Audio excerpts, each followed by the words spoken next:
Majority Report with Sam Seder. The destiny of America is always safer in the hands of the people than in the conference rooms of any elite. Sam Seder. They are unanimous in their hate for me, and I welcome their hatred. We must guard against the acquisition of unwarranted influence, whether sought or unsought, by the military-industrial complex. The Majority Report with Sam Seder. Ever get the feeling you've been cheated?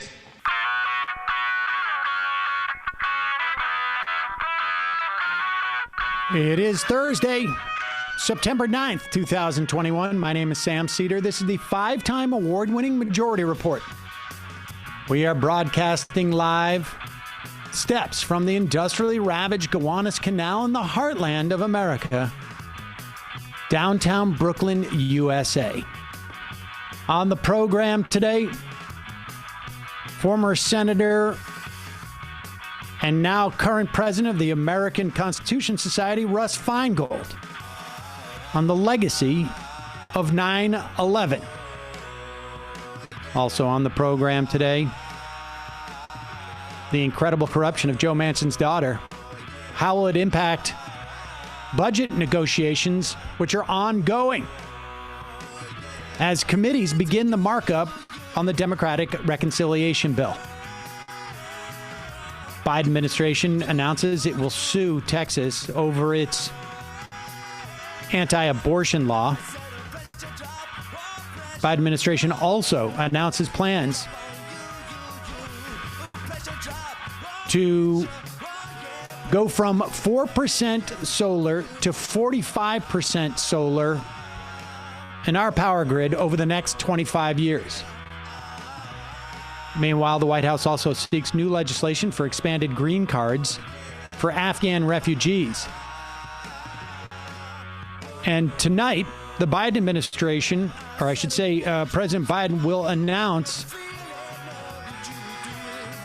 multiple new initiatives to fight COVID, including vaccine mandates for all federal workers and contractors. Speaking of which, Los Angeles is the first school district in the country which will require vaccinations for all students 12 and over. Meanwhile, the Bill Gates-designed COVAX misses its worldwide vaccination goals by over 25% this year. California Senate passes a bill curbing Amazon's labor model. All this and more on today's Majority Report. Welcome, ladies and gentlemen. Thanks for joining us. If you happen to notice our titling earlier today, we had a last-minute switch. We got this interview with former Senator Russ Feingold, former Senator of Wisconsin. He was the only person in the Senate to vote against the U.S. Patriot Act, or the USA Patriot Act, I guess. And I caught up with him late last week to talk about the response that we had to 9/11, its legacy, and where we're at. So stick around for that. That's going to be quite interesting. And tonight, President Biden will be talking about a new round of initiatives to fight COVID. Still have many states where Delta is surging. Other states where this latest round of COVID surge followed the pattern of past ones, which is a steep incline, and then it hits some point after 2 months or so where it just drops precipitously. And they still, by they, I mean the experts, the epidemiologists, they still aren't quite sure why this happens.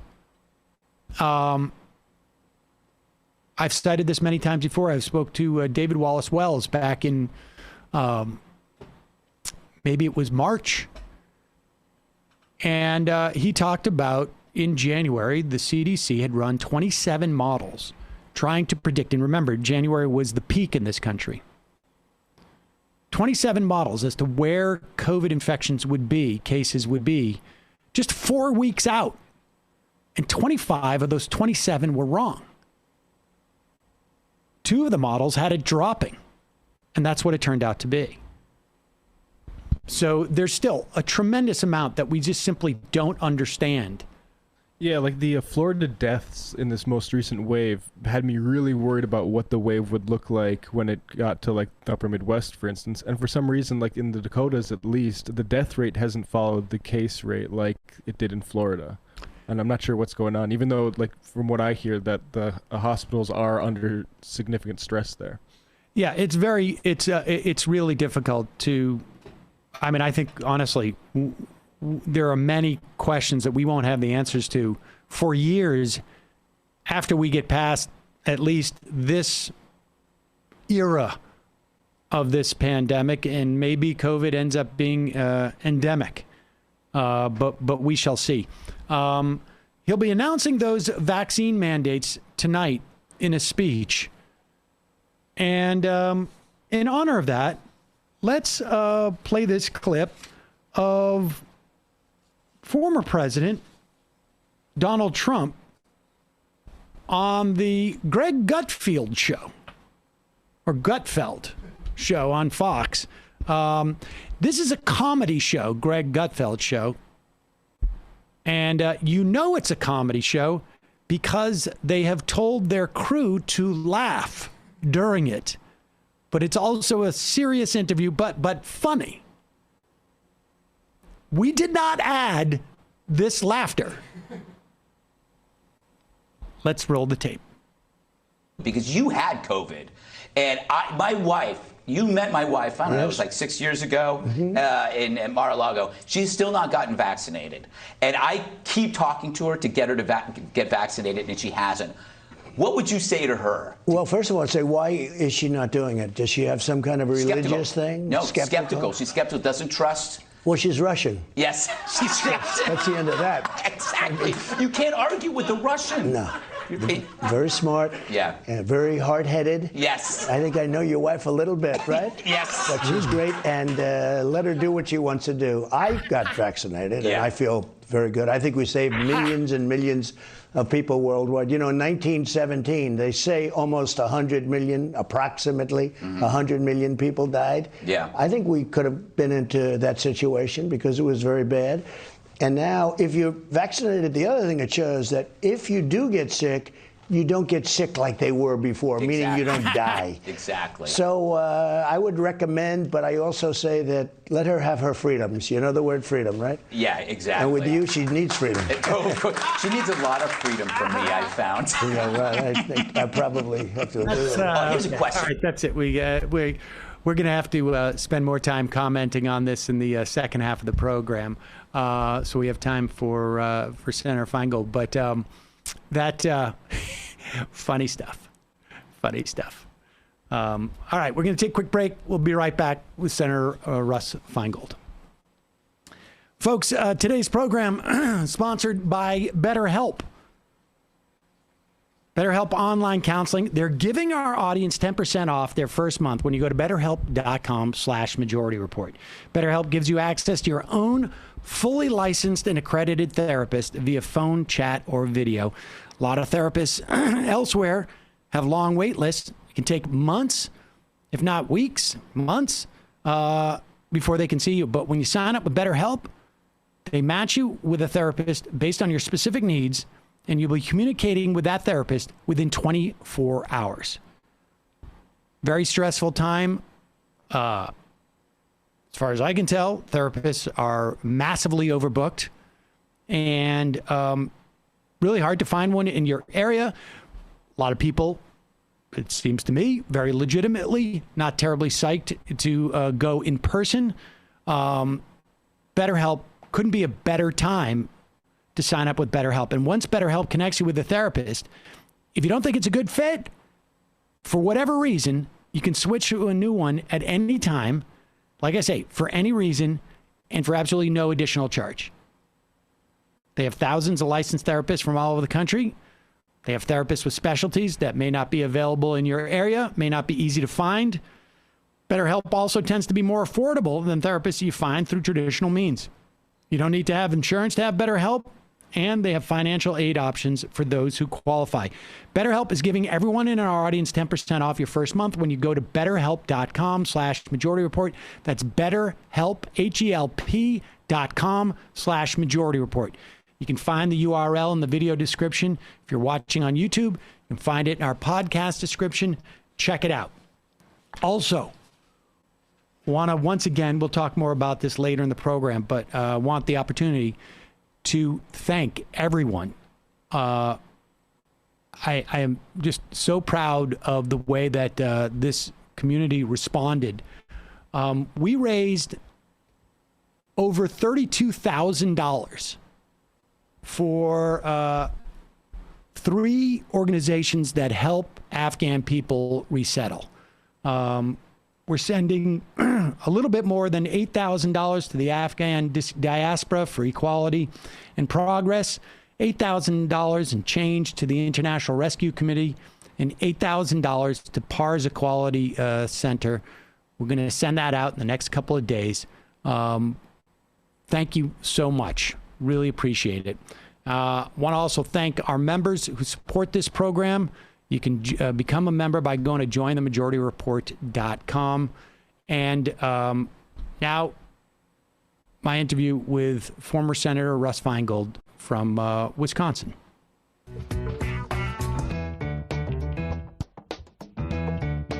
We are back on the Majority Report. It is a real pleasure to welcome, I think, back, arguably, to the program, the former senator from Wisconsin from 1993 to 2011, and the current president of the American Constitution Society, Russ Feingold.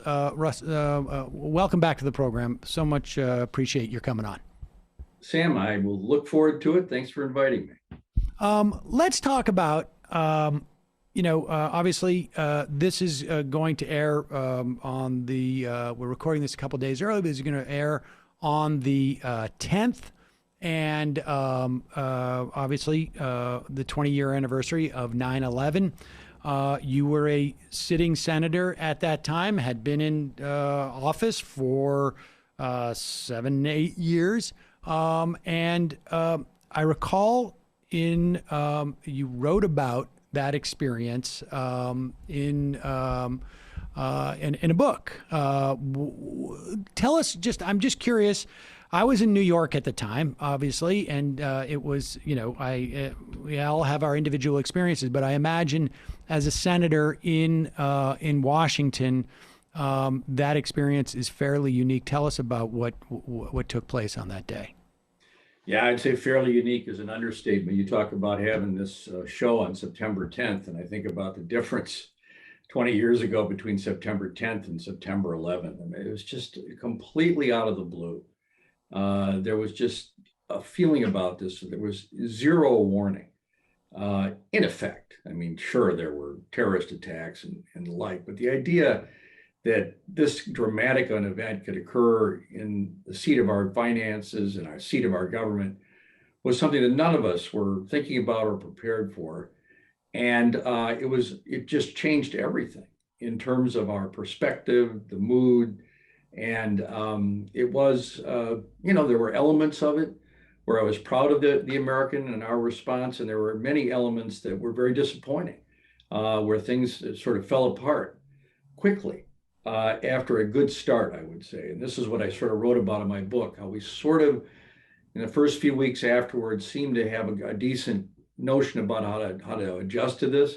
And then things started to really fall apart, especially with the passage of the so-called USA Patriot Act. Yeah, I want to get into that. I actually just read your statement that you gave on the Senate floor in October of 2001.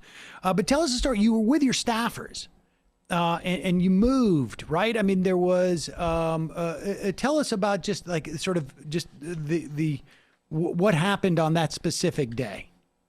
Well, I wasn't actually with my staffers, although my apartment, which I still have, is directly across the street from the Hart office building. And, so it was about 8:30 in the morning, of course, on the East Coast. And one of my press secretary had me on the line. We were doing an interview, and we had already seen the first plane hit the tower. And then right as the interview was about to start, he said, and we all could see it on TV, the second tower got hit. And,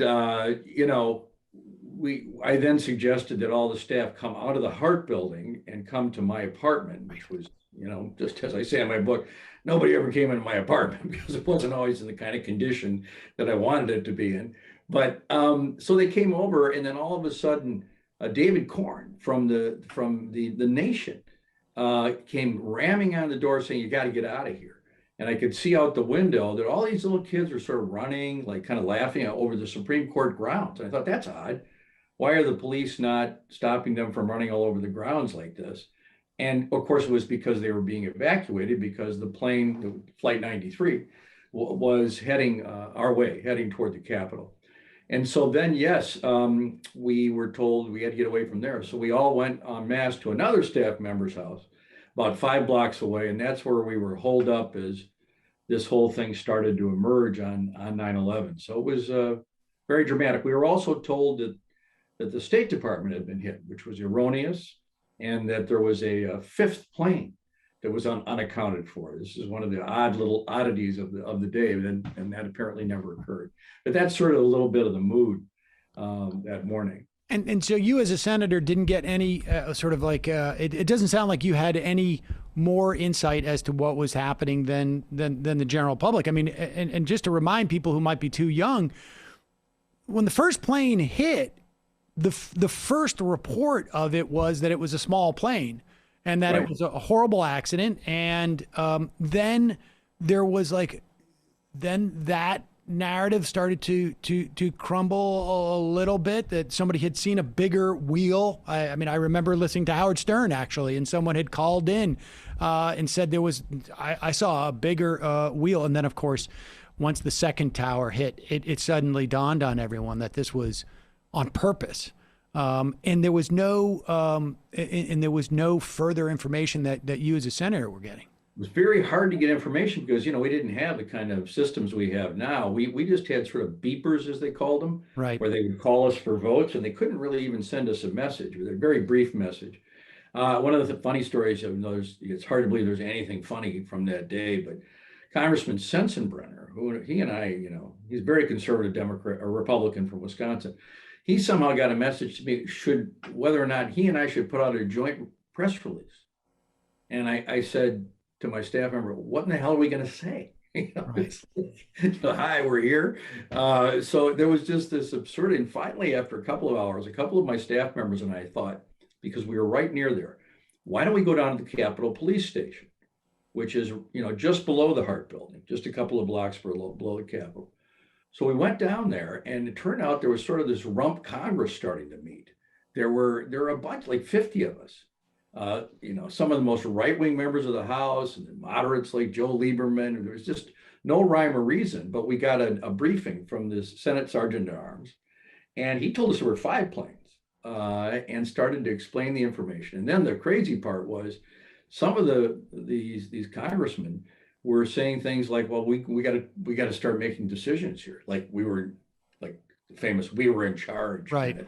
When in fact, the leadership had been spirited away to a quote undisclosed location, and they were meeting somewhere else. So we were on and off in the Capitol Police Building. I remember being with Senator Boxer there, Senator Landrieu, and others, for most of the day, until there was sort of a conference call with Senator Daschle, the majority leader, and the minority leader, where sort of some of the ideas about when we would meet the next day and so on were coming together. But it was a long, very strange day.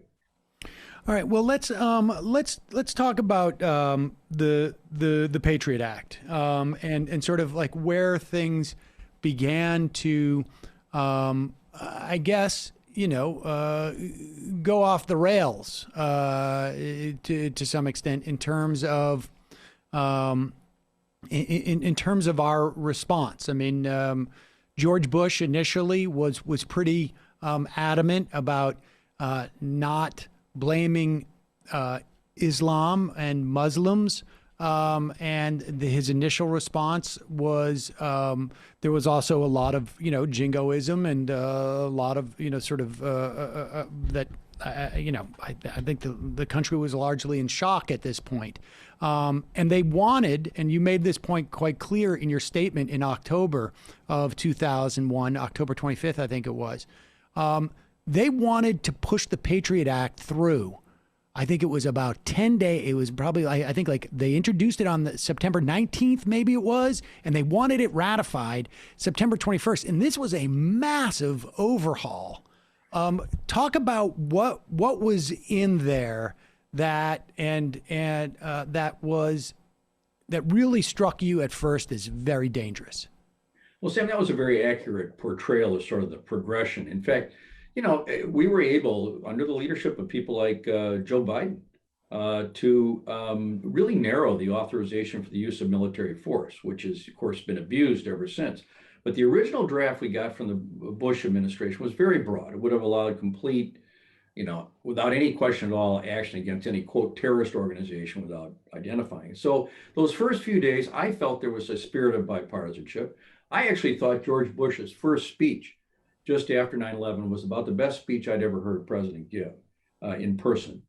And so in terms of when things started to go off the rails, it was when an expected bill started coming down the pike. And that was a bill that would, quote, update law enforcement authorities. It was later named the USA Patriot Act. But what happened was, as was said on CNN on Crossfire by conservatives, was that an old wish list of the FBI was dusted off and thrown into the bill. It's one of these must-pass pieces of legislation because just about everybody was afraid of voting against anything that was going after the terrorists. And as I've tried to point out many times, maybe 90% of the provisions of the bill were fine or made sense. For example, if you had a legitimate ability to get to wiretap somebody, you could get the conversation, the live conversation, but you couldn't get the voicemails. That didn't make any sense. There wasn't a very long statute of limitations for bioterror. So that made sense. But then what we found, and here the ACLU came to me, I was chairman of the Constitution Subcommittee, and I took the unusual step of actually reading the bill. And I was able to see in 10 or 15 places where things that were really not clearly connected with terrorism had been shoved in the bill, such as this unlimited authority to go after people's, quote, business records, which means library records, healthcare records, without any proof that somebody had done anything wrong at all. And so I instead of sort of saying, look, we shouldn't have this bill, I was expecting to vote for the legislation. Then I found this power play was going on. And actually the House was doing their job. Here, the Republicans and the Democrats on the Judiciary Committee were making a modified version, trying to clean it up like we did with the authorization for the use of military force. And all of a sudden, the process was shut down by the Democratic majority in the Senate. That's what you have to remember, was the Democrats were in the majority. Right. But there was such fear of the Republicans exploiting this, which of course they did every chance they got, that they keeled over. And Senator Daschle became very upset with me because I was not giving unanimous consent to moving forward with the bill without amendments. So in the end, I was allowed this very limited period of time to offer a few amendments. And he got up and asked that everybody not vote on the merits. Well, there were actually Republicans who were supporting some of my amendments. Fred Thompson and Arlen Specter, as well as Maria Cantwell, a Democrat who was just new to the Senate. And yet the process was shut down in the hands of Democrats and, of course, Republicans. And as a result, we ended up with a very poor piece of legislation that continues to haunt us today that was not properly vetted, and it could have been vetted. In fact, many of those provisions that I just mentioned were in fact not used for anything to do with terrorism for a long time. They were used in domestic drug cases and other situations like that. Was there no talk of sunsetting any of those? Some of them were. So that was one of the few things that we got. For example, this sort of Section 215, it was sunset for about 5 years. So, but most of it was not. And then, of course, the sunsets were renewed, although there was some modification a couple of years ago. By and large, the sunsets didn't work. But Senator Leahy, who was chairman of the Judiciary Committee at the time, did get a couple of sunsets in there, but most of it was not. And were you ultimately the only vote against the USA Patriot Act?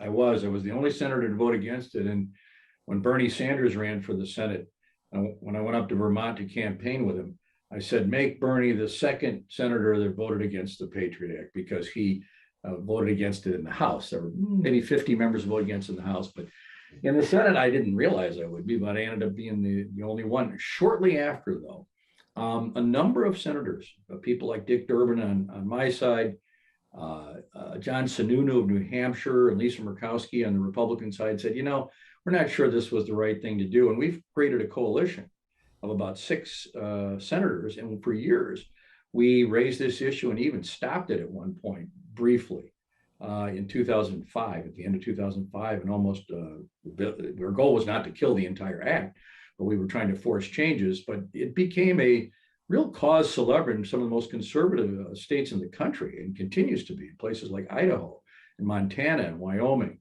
where people were worried about big government intruding on their personal lives. You raised that the Democrats had the majority in the Senate, and I think that lasted until the 2004 election, if I remember correctly. 2002. 2002, they lost it. Which, by the way, was what this is all about. They figured out how to exploit this terrorism thing, and going after Max Cleland, saying he wasn't patriotic because he voted against the Department of Homeland Security. Well, before long, Iraq and the Department of Homeland Security and these things were used to get back the majority. And this led to a number of Democratic senators who were running for president to vote for the Iraq war against their own best instincts, which was a terrible moment. I mean, all of this is coming rushing back, and it's really, it's disturbing. I mean, I remember Max Cleland, and we should tell people he was a vet who had lost multiple limbs in Vietnam. And there was, if I remember correctly, they made an ad of him morphing into Osama bin Laden. Because of his votes. And people should understand that the Department of Homeland Security, only 20 years old. I mean, when we talk about things like ICE, it came from it. This, these things of these fusion centers. I mean, all of this are, were innovations, I guess, at that time. And what do you make? I mean, was that essentially it? Like there was so much fear amongst Democrats in terms of like elected Democrats, the specter of, it seemed to me, of Vietnam, Bill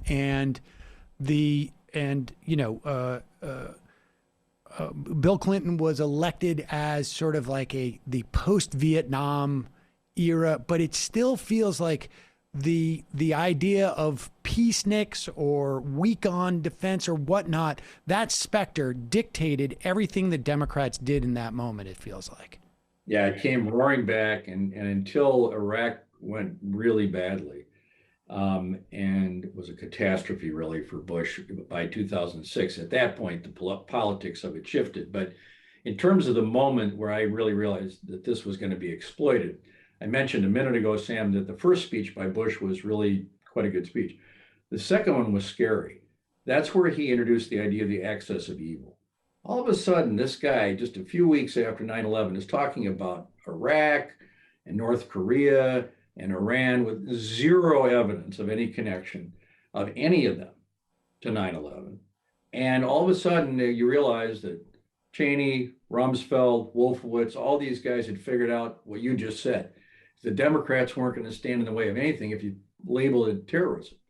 And so sure enough, they went for it. They exploited the authorization for the use of military force. They started doing illegal wiretapping and eavesdropping outside of the statutes. They started doing torture. They exploited the Department of Homeland Security issue.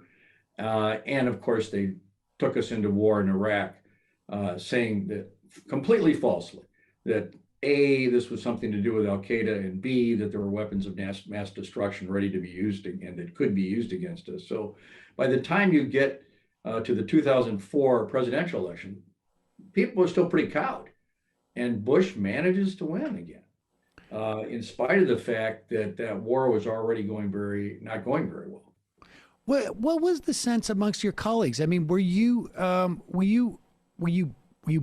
blindsided by the the reluctance? I mean, what does it feel like when, I mean, because I think, you know, and we should talk a little bit about, you know, what parts of the Patriot Act still in many respects haunt us. But, you know, you offered a list of things from the manipulations involved in going into Iraq and the lies involved in going into Iraq, the torture regime that the Senate ultimately, I guess maybe, you know, 5 or 6 years later, starts to do a report on. And at one point they're spied on by the CIA, you know, as they're actually doing this report. I mean, what was the sense of your colleagues? I mean, I have no idea of, like, you know, what kind of conversations you have with other senators, but were you, I mean, like, what did they express? Was it just sort of, we're beleaguered, we can't do anything about it, you're right, there's a problem? Or was it,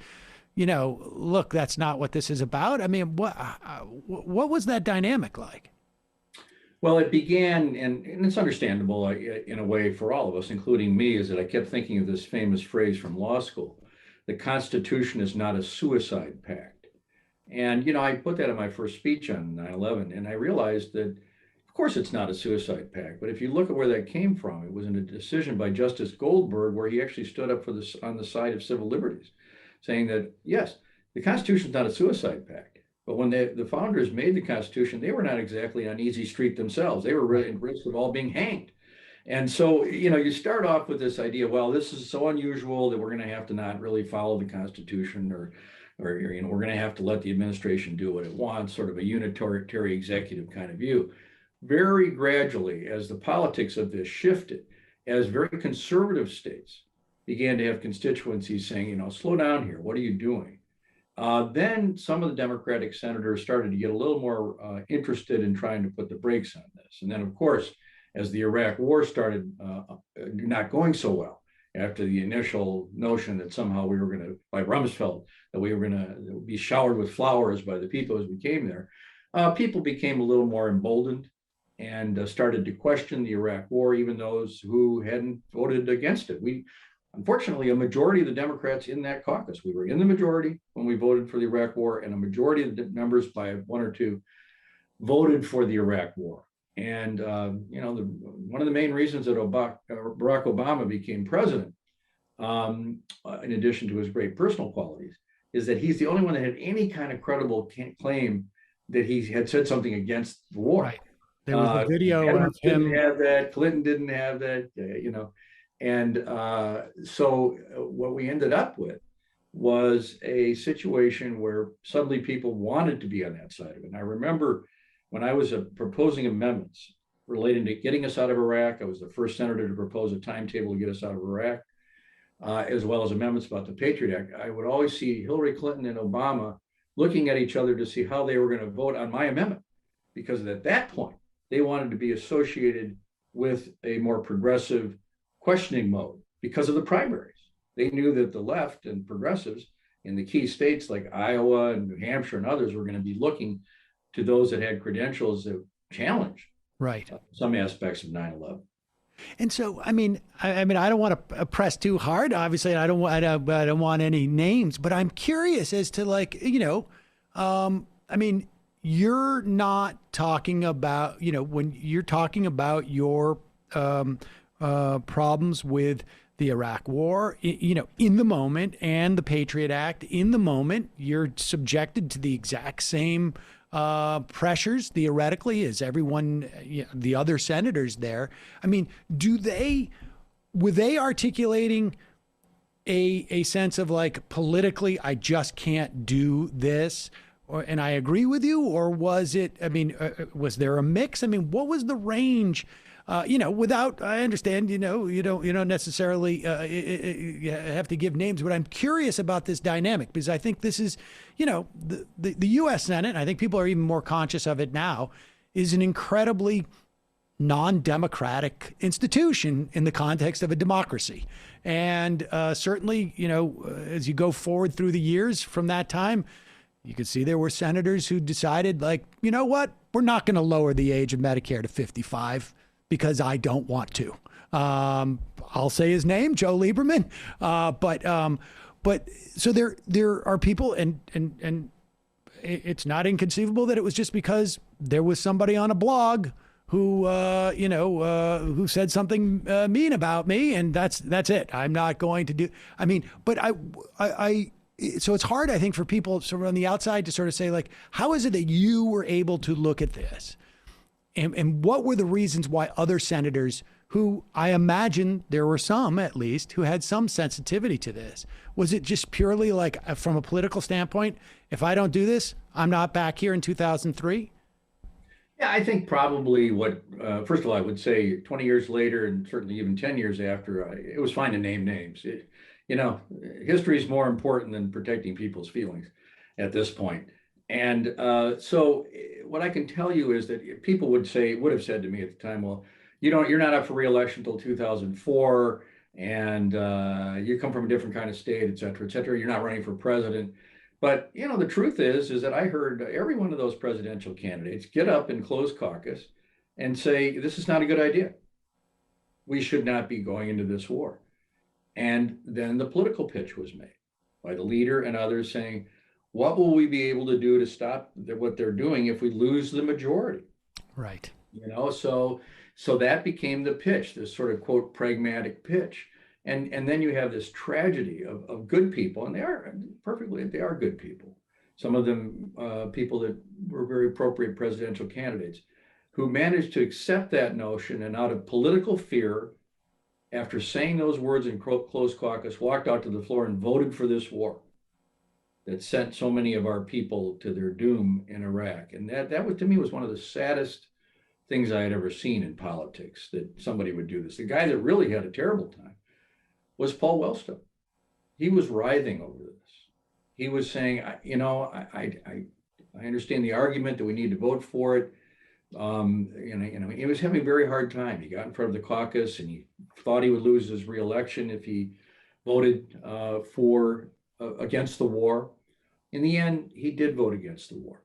And the last time I ever saw Paul was I was coming into the Senate chamber and he was leaving the Senate chamber a few days before he was killed in a plane crash. And I said, Paul, you're up by 9 points in the polls. You're going to win. And he got this big smile on his face, like he knew he'd done the right thing and he was going to win. And that's the last time I ever saw him. He had done the right thing. He had done the right thing. And I want to talk about some of the lessons that clearly weren't learned in many respects. But when you look back at the Patriot Act, obviously, we just literally finished a 20-year war in Afghanistan, what we did in Iraq is going to resonate for generations and generations. When you look back in the wake of 9/11 in terms of like the most problematic things that were done by our government and the legacy that they will have. I guess the question is, on some level, like, there's stuff that we can't put the toothpaste back into the tube, as it were, on a lot of these things. What are those things that are the most sort of toxic, I guess, toothpaste that's out of those tubes? Well, one of them would be, of course, this idea of military authority on the part of the president that's completely unlimited. This idea that Article 2 of the Constitution allows the president to do whatever he wants, and that the idea that Congress is supposed to declare war is sort of a dead letter. That has gotten worse and worse throughout the 20th century and the first part of the 21st century. And this made it even worse with John Yoo over at the Office of Legal Counsel writing opinions that really had no basis in constitutional law. So this was a very bad period for this, where Congress was very docile, did not stand up for its authorities under the Constitution, under Article 1, to be involved in decisions about whether to go to war, whether to get out of a war.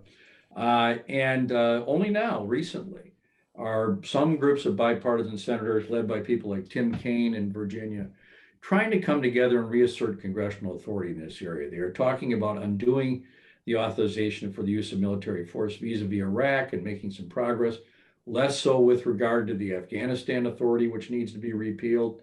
And then the same thing goes for the Patriot Act, where they made some changes a couple of years ago. They were able to get a couple of things modified, but basically those authorities for the government to simply go to the Foreign Intelligence Surveillance Court, which is a secret court, and ask to see personal records of people really haven't been changed.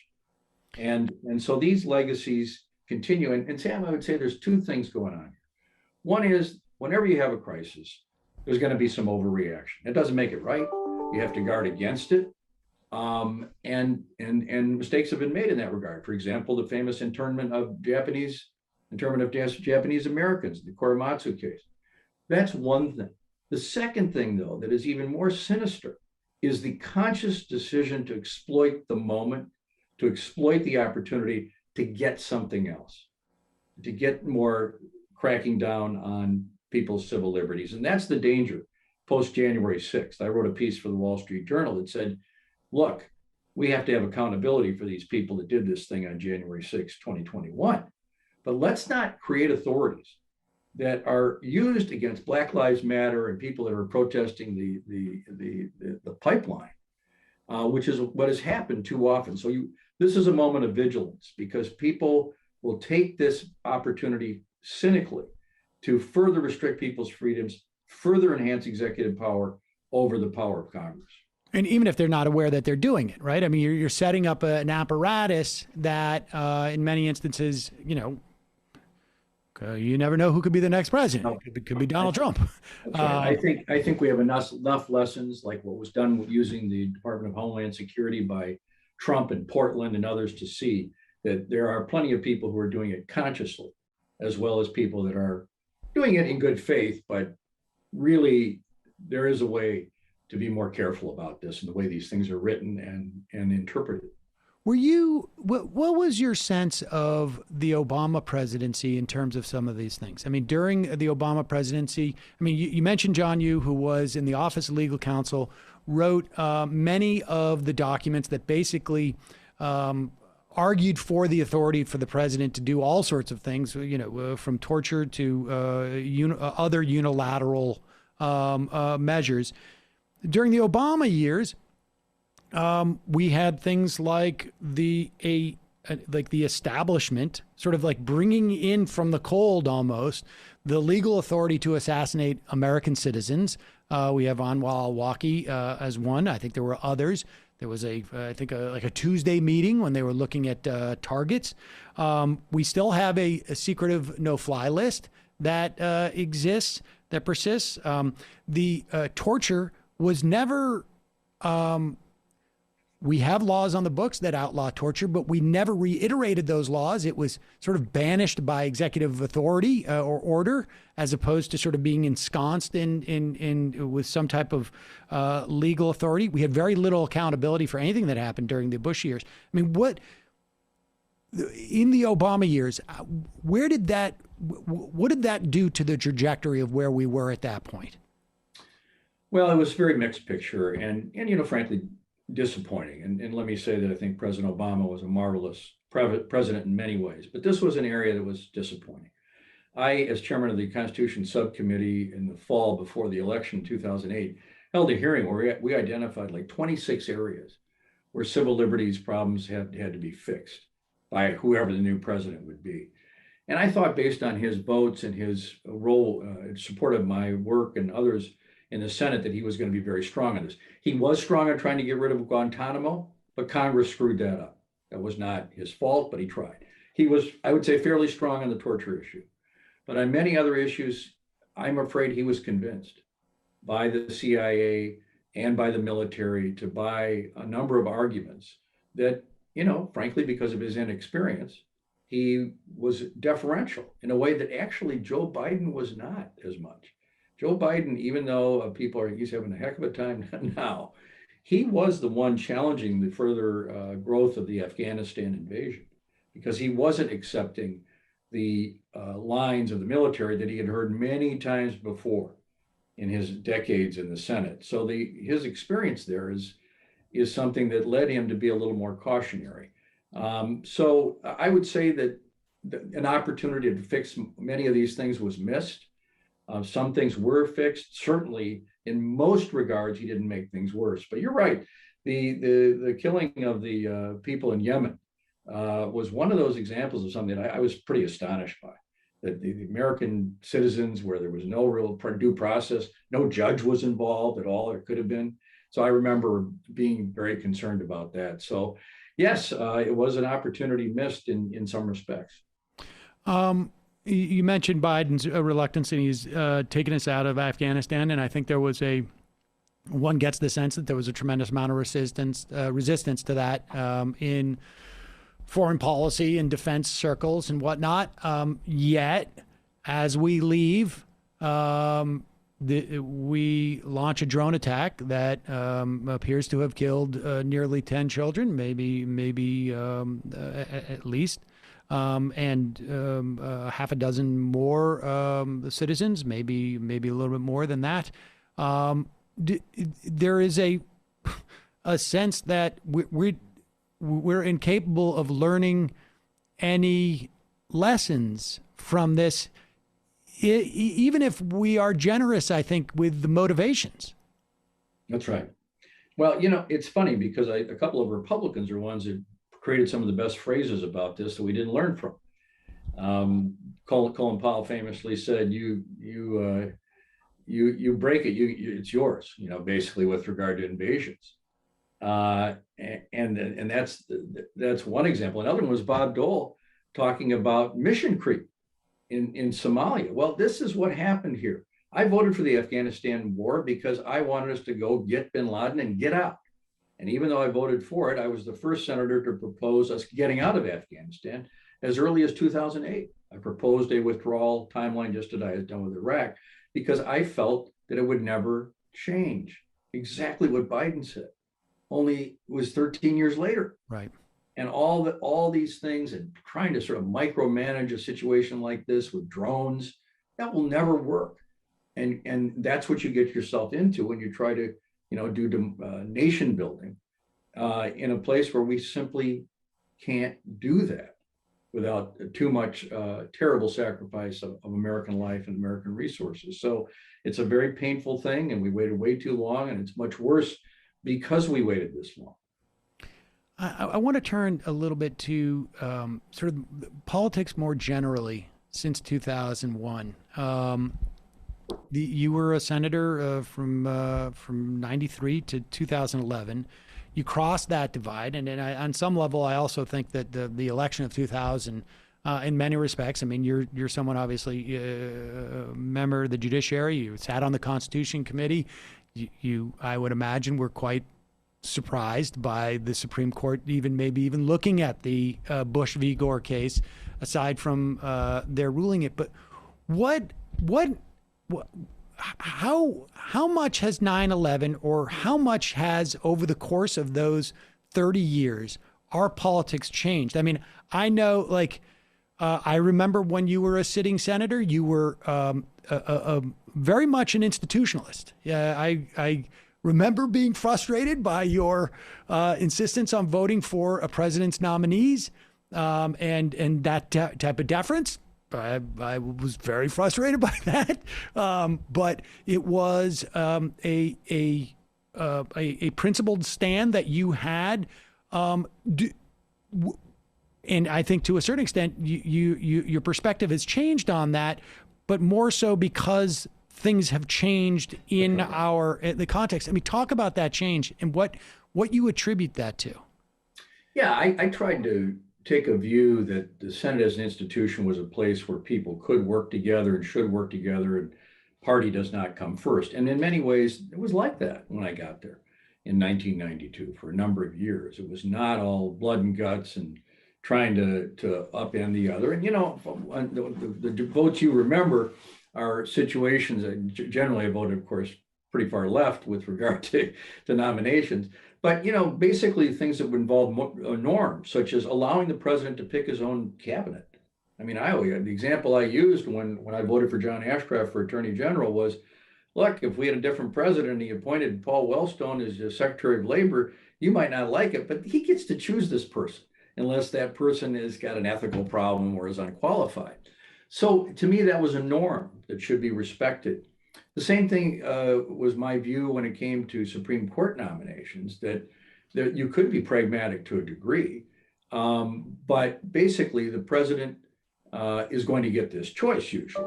So when it came to John Roberts, I thought, this guy is certainly not my cup of tea. This guy is way too conservative for me, but I think he's going to care about the court as an institution. So I voted for him, but I voted against Samuel Alito because I could tell there was no flexibility there. His concern was ideology. I looked at all the cases where there had been corporations involved in a case. He never voted against a corporation on behalf of the little guy. So I didn't feel that people would have a chance. So to me, making principal distinctions between nominees, not based on party or ideology, but based on the fact that the president basically gets to have this choice unless there's something wrong, was a philosophy I had. Now, that's changed, as you've said, because now what they've adopted is a purely partisan attempt. And this is what our American Constitution Society is all about. I'm president of the American Constitution Society. And we are trying to respond to what is essentially the theft of the United States Supreme Court after the Scalia death and the Ginsburg death. And we are trying to make it clear to people that what has happened with the Federalist Society and the Trump administration and others is that we have an outrageously white, male, very young judiciary that does not reflect the American people and does not reflect the society we live in. And so we are working very hard with success to get the Biden administration to start reversing this because they did great damage to it. And so, that is not something I ever would have expected to need to do, because I never would have thought that there would be that disrespect in the Senate for the traditions of bipartisanship, letting President Obama have his nominees, of course, letting President Obama have Merrick Garland confirmed for the Supreme Court. Once they smash all those, at that point, you have to say, wait a minute, there has to be reparations, there has to be recompense. Maybe someday we can get back to some sense of comedy, but it doesn't exist now. And so our organization is eager to look at things like expanding the size of the Supreme Court, possibly having term limits. Something has to happen because they have stolen the court. And now you have an increasingly less legitimate institution that is deciding things almost every day. Wait till we get this abortion decision. Yeah, we should say. I was just going to say, I mean, in that regard, and I should also note that it's gone largely unreported, but Biden is, at the very least, been very aggressive in filling federal judiciary seats, and has done so with a diversity that we haven't really seen. In a couple of decades. And I don't mean just, and by diversity, I'm not talking just from a racial or ethnic or gender background, but I'm talking about fields of the law, which have been underrepresented in our judiciary for years. We're not just getting corporate lawyers. Yeah, President Biden has been terrific on this. And frankly, this is what we do. Our organization has 53 working groups across the country that have produced the names of people who are diverse in both respects, just as you said. Of course, African Americans, Latina, Latinx people, LGBTQ plus people, but also people that have worked for unions, people that have been public defenders, people who have represented criminal defendants. And this is actually happening. So this is becoming more and more reported. It needs to be reported more because this is a big success story, frankly, compared to the previous two Democratic administrations. This is an outstanding beginning, and we are very pleased to be working on this on a daily basis. I think there was a heightened awareness of the failure of the Obama administration to fill these seats and the implications of it. And you mentioned we are recording there. As far as I know, we're recording in the afternoon of the 31st. If the Supreme Court does not enjoin Texas from its law that basically empowers citizens to sue abortion providers, there's an argument that Roe v. Wade has been effectively rolled back in Texas. Let me ask you, what is the most disturbing trend that you're seeing on the Supreme Court in terms of that? There's been a number of decisions made through the shadow docket just in the past week or two. The Remain in Mexico. The second one was the eviction moratorium. But there's been others. I mean, in the shadow docket, we should tell people, is just sort of the Supreme Court using its emergency powers to, I guess, what is equivalent to like a summary judgment without having to issue any type of decision, without having to justify the decision in any way, so that we can examine it and so that people have a sense of what the law is, and without any real accounting for, which justice decided in which way. What else are you seeing, or is that one of the more disturbing aspects that you're seeing in terms of the court? It's a very disturbing aspect, this shadow docket, and it's very similar to the kinds of things that the executive and the Congress have done too, which is basically what you do is, there are certain things you can do, but there's restraint, there are norms. It's not used across the board. Now, shadow docket is being used systematically by the right on the Supreme Court to try to get things done that normally people would want to know about. And so, of course, we've had, opinions or decisions made without opinions many times, but this is a whole nother thing. And so what it is the constant gutting of our institutions and our branches of government by the exploitation of what are often somewhat hidden rules. I mean, people see the filibuster. They become more aware of that. They weren't aware of it for a long time, and aware of how brutal it has become. It wasn't used like Jimmy Stewart anymore. It's being used, as something that is just done to try to kill basically all legislation you don't like. That was not the way it was used when I came to the Senate in 1992. So these are things that are being done to systematically exploit institutions for the right-wing agenda in this country. And this shadow docket is an example of this on the Supreme Court. So they may look moderate at times. There's these decisions such as the Maui decision about the Clean Water Act and others where, it's not the usual lineup, but they're getting an awful lot done behind the scenes. They're also making a lot of decisions that are maybe less big ticket items, trying to look reasonable, trying to look moderate, and setting the stage for something that could be just outrageous, such as the Roe v. Wade issue. Well, former Senator Russ Feingold, current president of the American Constitution Society, thank you so much for your time today. I really appreciate it. Well, I hope people will go to acslaw.org and consider donating to the organization. And also, please check our new ACS podcast that we really are proud of. We've named it Broken Law, so you get an idea of what that's all about, all the way from the death penalty to issues of truth, race, and race reconciliation. Sam, pleasure to be on. Well, we'll put links to both those in our podcast and YouTube description today. Thank you. Thank you. Good night. So that is my interview with former Senator Russ Feingold. What strikes me about the senator is he is probably one of the most normal people we've had in the Senate for a long time, and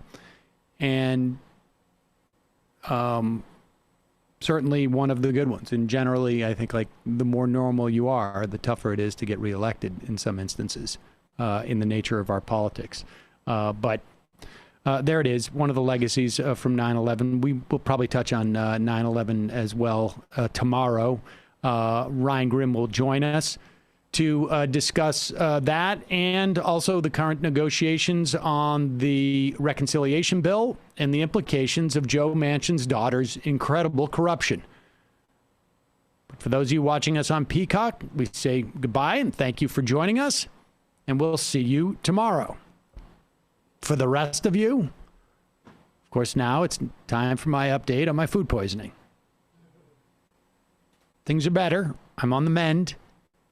It was quite an experience. Not one that I hope to have again, but certainly something.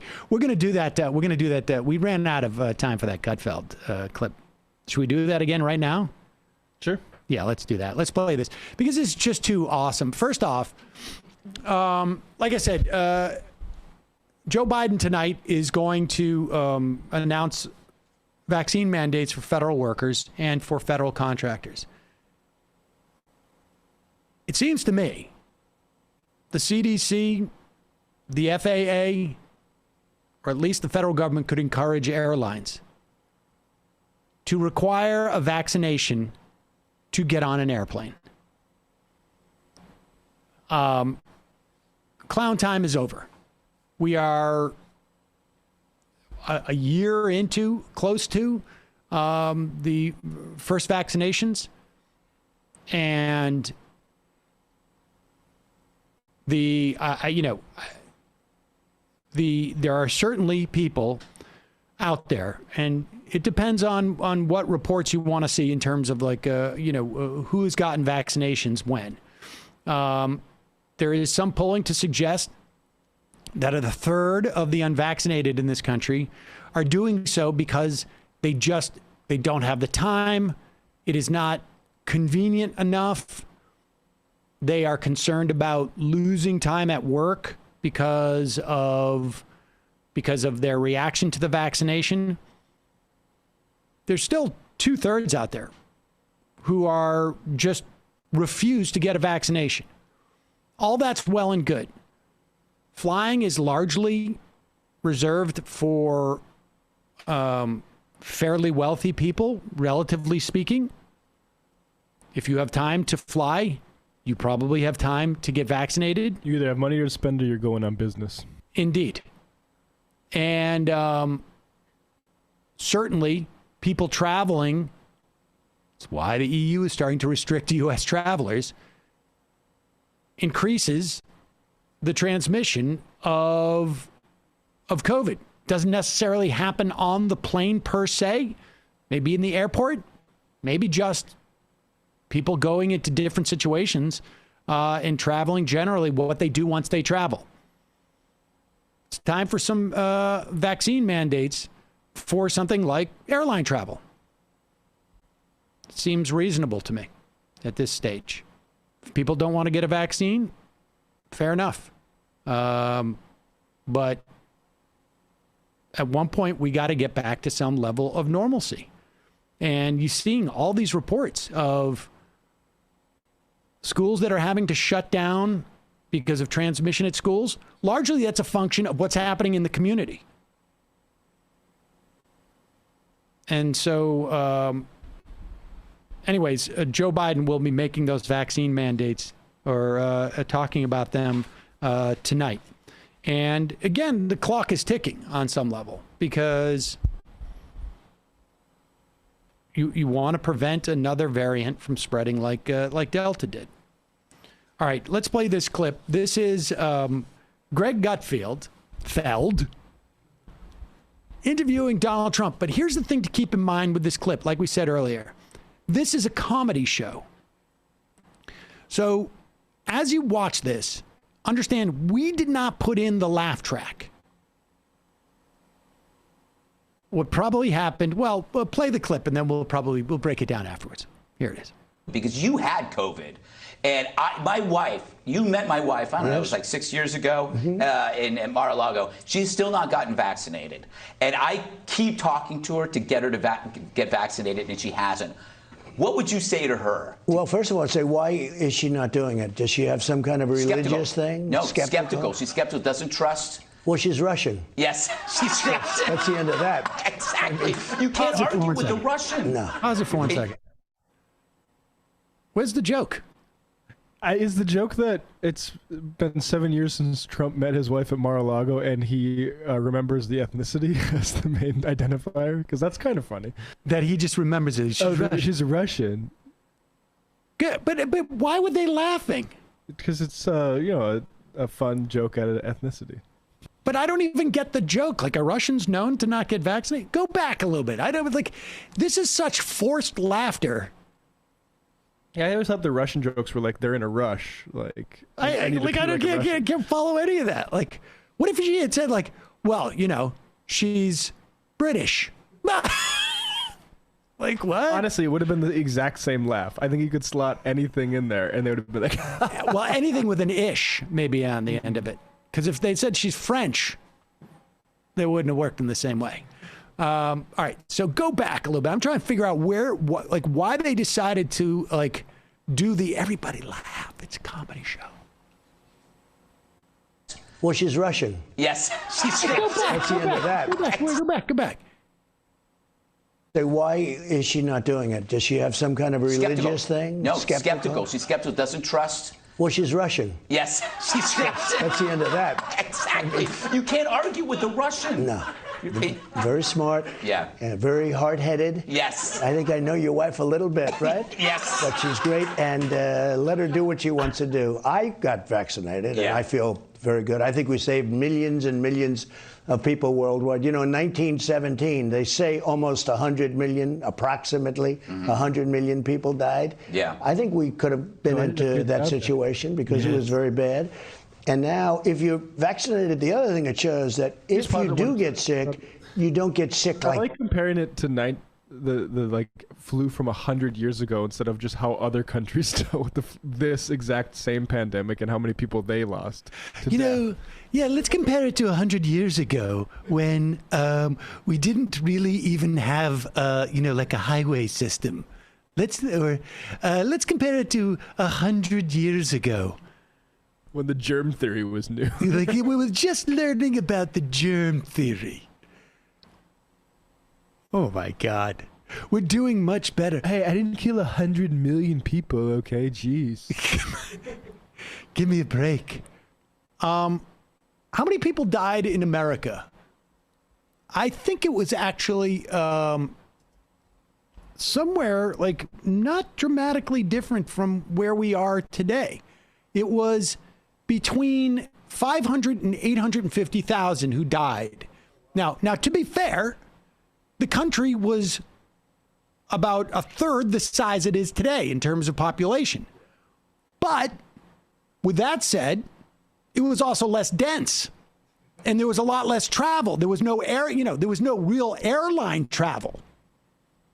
And, well, there was no airline travel per se. And so the idea that we're coming close to the numbers that died in the Spanish flu in this country. We're basically there in raw totals. In raw totals, we're in the neighborhood. But, when you're living in a much more rural country in 1917, the opportunity to spread these things much less. Yeah, and also there's like a world war and stuff like that. But even still, don't compare that. Compare it to what happened in the rest of the world. Why isn't anybody laughing? I'm kicking Wilson's ass. Why isn't anyone laughing? Yeah, that's the other thing. There was a world war going on through that pandemic too. Also, the idea that you had all these troops moving around the globe might have also. But I did pretty good. Compared to that, I didn't, yeah. Right. All right, continue. Ultimately, 100 million people died. Yeah. I think we could have been into that situation because it was very bad. And now, if you're vaccinated, the other thing it shows that if you do get sick, you don't get sick like they were before, meaning you don't die. Exactly. So I would recommend, but I also say that let her have her freedoms. You know the word freedom, right? Yeah, exactly. And with you, she needs freedom. She needs a lot of freedom from me, I found. Oh, here's a question. All right, look. There was so much wrong with this interview that could be fixed by a good soundboard. They did an okay job. You could only imagine, right before the interview, they all said, remember, guys, this is a comedy show. So I want everyone on the crew to listen up. Put the light down for a second and listen. If the president says anything that's even remotely funny, I want you guys laughing. And then we're gonna laugh at Greg a couple of times too. We want to remind people this is a comedy show. All right, let's run it. Let's do this again. Because you had COVID. And my wife, you met my wife, I don't know, it was like 6 years ago in Mar-a-Lago. She's still not gotten vaccinated. And I keep talking to her to get her to get vaccinated, and she hasn't. What would you say to her? Well, first of all, say, why is she not doing it? Does she have some kind of religious thing? No, skeptical. She's skeptical, doesn't trust. Well, she's Russian. Yes, she's That's the end of that. Exactly. You can't argue with the Russian. No. Very smart. I don't. Very hard-headed. Yes. I think I know your wife a little bit, right? Yes. But she's great, and let her do what she wants to do. I got vaccinated, and I feel very good. I think we saved millions and millions of people worldwide. You know, in 1917, they say almost 100 million, approximately 100 million people died. Yeah. I think we could have been into that situation because it was very bad. And now, if you're vaccinated, the other thing it shows that if you do get sick, you don't get sick like they were before, meaning you don't die. Exactly. So I would recommend, but I also say that let her have her freedoms. You know the word freedom, right? Yeah, exactly. And with you, she needs freedom. She needs a lot of freedom.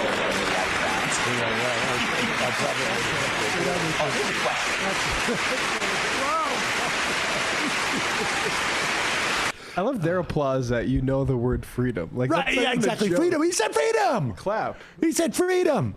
Anybody in here believe in freedom in the house? My God, what an embarrassment.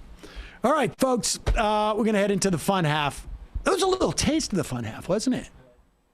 We'll also let Brandon and Matt join us now. Oh, that's right. Holy cow. I got totally confused. It's Thursday. Folks, stick around. We got Brandon and Matt joining us. Just a reminder, you can support this show by becoming a member at jointhemajority.report.com. Don't forget justcoffee.coop. Fair trade coffee, tea, or chocolate. Use the coupon code majority, get 10% off. Want to bring in Brandon Sutton and Matt Binder, who are going to join me in the fun half today. Oh, Emma's out today. I guess I forgot to mention that at the top of the show. She's on vacation. Matt Binder, welcome. I don't know if you're aware. I don't know why you would be, but I have had food poisoning this week, and so it's left me a little bit disoriented. Oh, are you feeling better? I am actually. Yeah, I am. That's good. That's good. Yeah. I mean, I'm not totally recovered, but recovered enough. So, Matt, how have you been? What's happening on Doom these days? How are your kids? I've been okay. Going back to school? Kids are doing good. Yeah, the 6-year-old's going to first grade, so it's big, right? Yeah. Time flies, right? Yeah, that's nuts. Now he's been socialized, so it's like when you send the kids to first grade, it's really like Lord of the Flies. They come back. It's a totally different world. Right. It feels like he's really like a school kid now. It's not like those little younger grades, kindergarten, pre-K. Yeah. Anyway, last week I had on Dr. Eric Osgood, who is a medical doctor who's been treating COVID patients, who had cut ties with that frontline care group, the FLCCC, who has been quite controversial recently for their pushing of ivermectin. And the episode I did with him last week is getting really great reviews, and I don't usually say that even when it happens, but this one's been especially good comments on it. Basically all about ivermectin and what the deal is with ivermectin, why this has become such a controversial thing online, and why people are taking the horse paste version of it. And so everyone should check that out at doomedcast.com or at youtube.com/Matt Binder. And then tonight, 9 p.m. Eastern time, there will be a brand new episode of the show, live streaming. So tune in, youtube.com/Matt Binder. Great. Brandon Sutton, how are you, Brandon? I'm doing all right. How are you doing, Sam? I feel like I haven't spoken to you in a while. I know, it's been a long time. I don't know if you caught the episode where I had Sons Out, Guns Out. I hope you didn't find that intimidating in any way. Honestly, I'm just happy that I'm able to spread the gospel of lifting to all of my many fans. You included. Not quite lifting yet, but I did. I get up in the morning. Does that count? It does, actually. Lifting is 89% mental, and then 2% actually going to the gym, and then 9% talking about the gym constantly. There you go. Brandon Sutton, obviously the co-host of The Discourse, and Pretty Brad Lefty. What's happening on The Discourse this week? Anything? Oh, yes, we're going to record tomorrow. We actually had a bit of a, minor situation are. And when we had a breakthrough case of COVID, one of our co-hosts got COVID 2 weeks ago, and then, was put down for a little bit. But John is doing fine. Shout out to him for making it. What kind of impact did it have on him? It wasn't so bad, actually. I think he said he had like 1 or 2 days of like symptoms where he wasn't feeling great, a little nauseous, a little bit of like muscle aches, probably similar to what people were experiencing when they got the vaccine, those side effects. But, after that, he was more or less fine, so maybe it's not a great excuse for why we haven't recorded. So I'm going to workshop that. Are you guys in the same location? I hope not. He has COVID. Well, I'm saying he could have just hopped on like Zoom or something, right? He could have, but he wasn't feeling well. So, that's a long story, but we're going to get back. We're getting back into it. I'm just very disappointing. That is a little bit disappointing. I did the show yesterday. I was like teetering on the edge with the remnants of food poisoning. Oh my God, I actually had food poisoning a few weeks ago as well. And let me tell you, that's no joke, Sam. So I want to applaud you. You don't need to tell me that. I want to applaud you for getting, up in the morning, stomach churning, roiling like the seas in Moby Dick, and still informing the masses. I will tell you, on Monday, I was lying on the floor in the fetal position for like 9 hours. And I was just basically telling Saul, like, don't mind my moaning. I'm fine, buddy. Just keep playing your video game. And that was it. I thought you said you didn't lift, because that's once you start lifting, that's going to be, a part of your life, big part of your life. I do that every leg day. I just sit in the corner of my, room of my home gym and just like fetal position rock back and forth. So, All right. Well, that sounds like fun. I may not be lifting. All right. We're going to take a quick break, head into the fun half. Hold on. Oh, wait. Matt Leck. What's happening in the Matt Leck media universe? Yeah. Last night we actually talked about this Ryan Grimm story on the EpiPens, as well as the story of Heather Bresch, Joe Manchin's daughter, lying about having a business degree from West Virginia University and getting the university to cover up for her in a way that led to multiple people being fired. Pretty amazing. We also had Brian Muir, Telesur, and Brazil Wire talking about the sort of Bolsonaro bus protests in front of the Supreme Court and what that portends and what it means, and sort of Bannon's involvement with that. So that's last night, Left Reckoning. Patreon.com/Left Reckoning, where we are closing in on 900 patrons. Man. All right. See you in the fun half. 646-257-3920. You are in for it. All right, folks. 646-257-3920. See you in the fun half. Are you ready?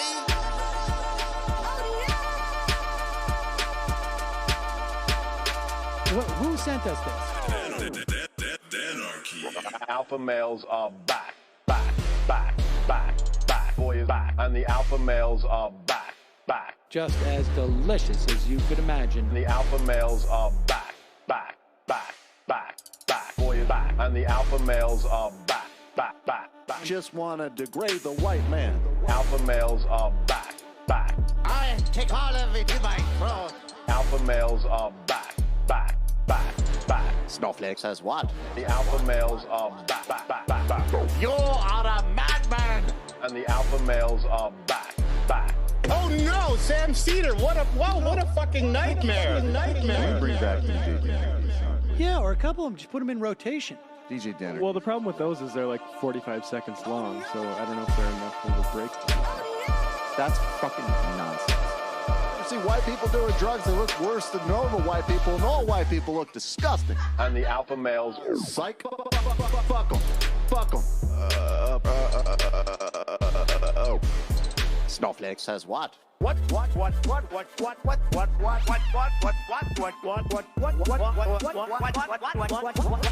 Snowflake says what? A hell of a lot of bank. Okay, I'm making stupid money. Hell of a lot of bank. A hell of a lot of bank. All lives matter. Have you tried doing an impression on a college campus? I think that there's no reason why reasonable people across the divide can't all agree with this. Psych. And the alpha males are back. And the Africans are black African. And the alpha males are black, black, black, black, black, black. And the Africans are back, back, back, back. When you see Donald Trump out there, doesn't a little part of you think that America deserves to be taken over by jihadists? Keep it at 100. Can't knock the hustle. Come on, fuck them, fuck them. Things I do for the bigger game plan. By the way, it's my birthday. Happy birthday to me, Jew boy. I have a thought experiment for you. And the alpha males are back, back. Africans are black, black. Alpha males are black, black. Africans are back, back. Come on. Come on. Come on. Someone needs to pay the price for blasphemy around here. I am a total pussy, pussy, pussy, pussy, pussy, pussy, pussy.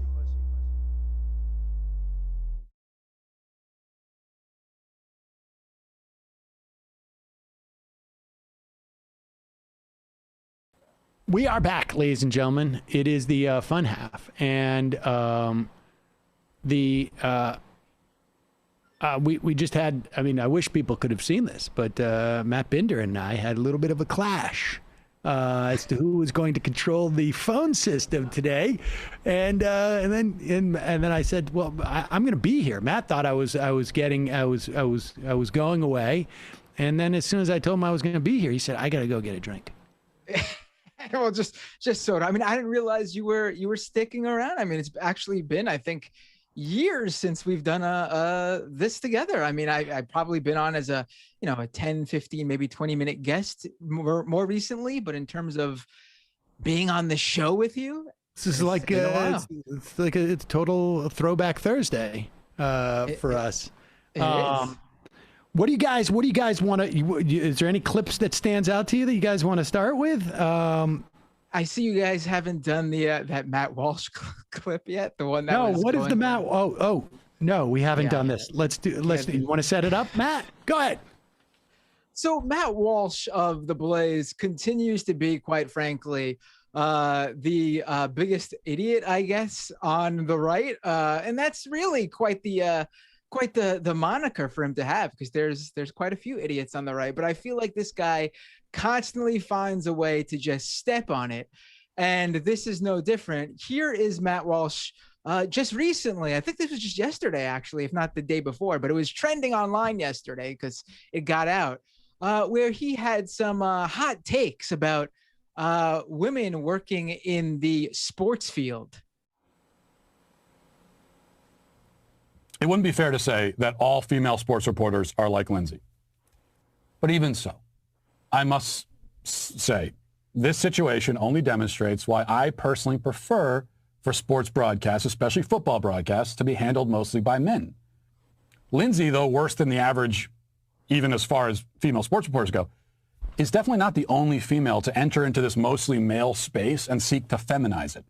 She wants the football stadium to be quiet and gentle, considerate, respectful of personal space. She wants it to be a more feminine environment. She's not trying to assimilate herself into the culture of football fans. She is rather hoping that they assimilate themselves to her. This is a problem across our culture. Sports just happen to be an area where the problem is especially pronounced and obvious. Females enter into areas that have typically catered and mostly belong to men. And then, often quite successfully, they try to change them, to emasculate them, and thereby destroy the primary reason for their existence in the first place. This phenomenon is so far-reaching in football especially that they're even changing the rules now to make the game itself more gentle and feminine. Football is, still violent, but it's less violent than it used to be. This year, they're even focusing on penalizing players who say mean or rude things to each other on the football field. They've been doing this during the preseason. Just pause it 1 second. Oh in the NFL. God. Jeez. So just to clear up with that Lindsay he's talking about, this is from WTOC sports director Lindsay Go, who said she was all kinds of violated during the college football matchup between Clemson and Georgia. Go, who has worked at the Savannah, Georgia CBS affiliate since 2019, said fans touched her and her equipment while she set up for live hits during the game on Saturday. Well, first off, so in other words, she was assaulted, sexually assaulted. Right. And obviously, it's her fault for entering the male arena here. Well, what is first off, I wish that Emma were here today because I mean, just. And then second off, like, who wants to place a bet? Let's just start with the most sort of like low-hanging fruit on Matt Walsh's physical ability when it comes to playing any type of sports. I mean, like, honestly.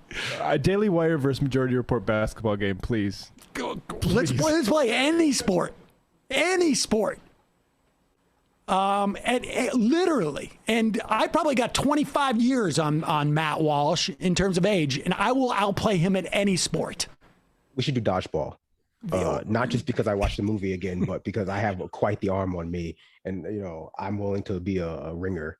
I would imagine that you could seriously send Matt Walsh to the hospital with one of those red rubber balls. But the other thing about this is, like, this guy, it's like he grew up on Rush Limbaugh from like 20 years ago and is still rerunning this thing. Like, I'm old enough to remember when Lisa Olson had these charges about players in the New England Patriots locker room in the 80s.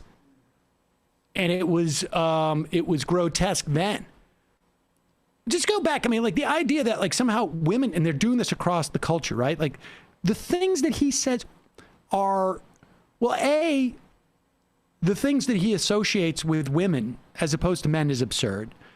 The reason why they're trying to make football less violent is because people are getting brain injuries. That's what I was thinking. The Will Smith movie, Concussion. Like, I never watched it, but that was the whole thing a few years ago when I was in grad school. Like, it was coming out that, like, they had buried all that evidence that, like, players were having concussions and it was leading to them to commit suicide, die early in, like, their 50s. And, that's why they're trying to feminize the game so, like, players can live past 55. Yeah, because it's bad for a sport if LeBron James, for instance, says, I'm not going to let my children play football because it's going to hurt their brains. This was a big thing. Like, it's been a big thing, but especially got really big in like the mid 2000s. I remember specifically, there's an institute in Boston that basically studies this, and they collect, players donate their brains after they die, and they find out all these horrendous things. Like, for example, this blew up in 2007 when the pro wrestler Chris Benoit killed his wife and kids and then committed suicide, and his brain got sent to this institute, and they found that this 40-some-odd-year-old guy had the brain of like a 90-year-old because of all the concussions and hits to the brain he took. So this has become like an increasingly big thing where people are worried not only about, like, whether they're getting hurt now, but whether they're going to survive in terms of, later committing suicide or hurting somebody else. And all right, let's just take this out of the realm of football. I mean, this is just, it's just absurd. Because he's saying that this is also sort of like something that's happening with the rest of our society, like it's being feminized, like women are going into, I'm not sure what areas he's talking about that women don't belong in the rest of our society. But what is the opposite of emasculate? Like, where is the word that means you're making it less feminine? Defeminize? There is none. Like, the concept of emasculation is, there are normative values that are built into this, suggesting that, like, the state of normalcy and the state of, like, vibrancy or virility is necessarily something to do with men. Like, this guy is so regressive, and I don't know if is he like a hardcore Christian? Is that what's going on? He's like a Christian fundamentalist? He's a very religious guy. He used to be a blogger, but like, his own blog where he talked about his Christian family and their upbringing, and how he's one of those guys who are going on and on and on about kids shouldn't be wearing masks in school. I think he's even showed up at one of these things, and turns out his kids don't even go to public school. They're homeschooled. They don't even go to school with other kids at all. Right. And he's demanding that other kids not wear masks when they go to school. It's amazing. It just seems like, oh, sorry, go ahead. No, go ahead. I was going to say all the examples that, like, I would imagine Matt Walsh in that kind of type of, like, very cuck-focused far-right commentator thinks are like examples of society becoming more feminized are always like deeply embarrassing things like, oh, there are women sports reporters now, you know, and that's an example of how the sport is becoming feminized, and like all of the abuses that cheerleaders still face, like structurally in terms of their contracts and like what they're expected to like promote themselves and all that stuff, that doesn't count for like how it's still very masculine focused. Or when like the ad for like a Transformers toy isn't sufficiently like masculine enough. Like he's just like the best example of how deeply embarrassing the far right has gotten, in the sense that they feel no shame in like going, my entire sense of like masculine identity is attached to like whether or not I see like a woman view a sports cast, or if like the marketing copy for like a toy or soft drink is just a little too gender neutral. Like that's the entirety of their focus. And I don't know, I guess there's a big enough fan base for it that people forget that it's just embarrassing. It's just really embarrassing to always be complaining that, you know, women at the gym make you feel like somehow less of a man because they have like pole dancing classes at the gym, and that makes it like less of a safe space for you. It's just deeply embarrassing. It's embarrassing to like to admit that your entire identity is associated with like marketing copy developed by like admin in the 80s while like doing cocaine to sell you like, you know, Teenage Mutant Ninja Turtle toys. And now you're mad that like they don't have April O'Neil in like a bikini anymore. It's like it's embarrassing. Do you think there's anyone under the age of like 35 that that watches Matt Walsh and doesn't just go like, what is wrong with this dude? Like, honestly, like we got calls when I was at Air America in 2005 or 6. I can't remember exactly when it was. We would get calls from people who were taking the lead of Rush Limbaugh complaining about Dick Durbin wearing a pink tie on the floor of the Senate, saying that this was a function of the feminization of America. The idea that the color pink, I mean, like, what? How mentally, like, undeveloped do you have to be? Like the color pink, it's just like, are you serious? And like, even then, like, that 5-year-old only has a problem with the color pink because some moron that they're associated with says, like, that's a girl's color. Like, I mean, who, like, honestly, like, who actually shows up at work and says, you know, I'm going to be talking about this today. You know what I'd like to do is I would like to put Emma and Matt Walsh on a Zoom call that is broadcast to as many people possible, and they can start talking about football. And I wonder, like, how many seconds into it, seconds, not even minutes, would everyone realize Matt Walsh doesn't have a clue. The depth of knowledge that Emma has relative to him in terms of football is like, it's like, I don't know, putting me into a classroom with like a Nobel-winning, you know, physicist in terms of, you know, judge the physics. Like, it would be embarrassing for this guy. And then I don't know how he would justify it, like, to his followers. It really is impressive, though, to be, I don't know, talking about like the feminization of football at this age. I mean, even any fun fact person will tell you too, like someone who like likes bar trivia, that pink wasn't even always a girl's color. It used to be a boy's color because it's like a derivative of red. And so like 150 years ago, like girls wore blue, and, you know, 150 years from now, who knows what will be the color. But, you know, Dick Durbin was also just a big Kanye fan in the early 2000s. So like, that's why he was wearing pink. So, you know, he's wrong on both fronts is really what I'm trying to say. But it's amazing that they can construct entire platforms about like these imaginary but also very small grievances. Because if you're going to like lie about something, you know, or find something to get mad about that's not true, you might as well go real big. Like a pink tie, or like, I guess the famous tan suit that everyone's always talking about. You know, they're just worse things to, you know, lie about, I guess. It's just funny though, like as a conservative content maker, I guess it's easier to talk about the female reporter who got a little bit uppity asking for, you know, people not to grab her ass, than say like, hey, we shouldn't be spending money on infrastructure and taxes are too high. Right, exactly. I'm not going to be reading into that. I'm just going to go with the, like, of course, football is getting too feminized. You know what? Women play.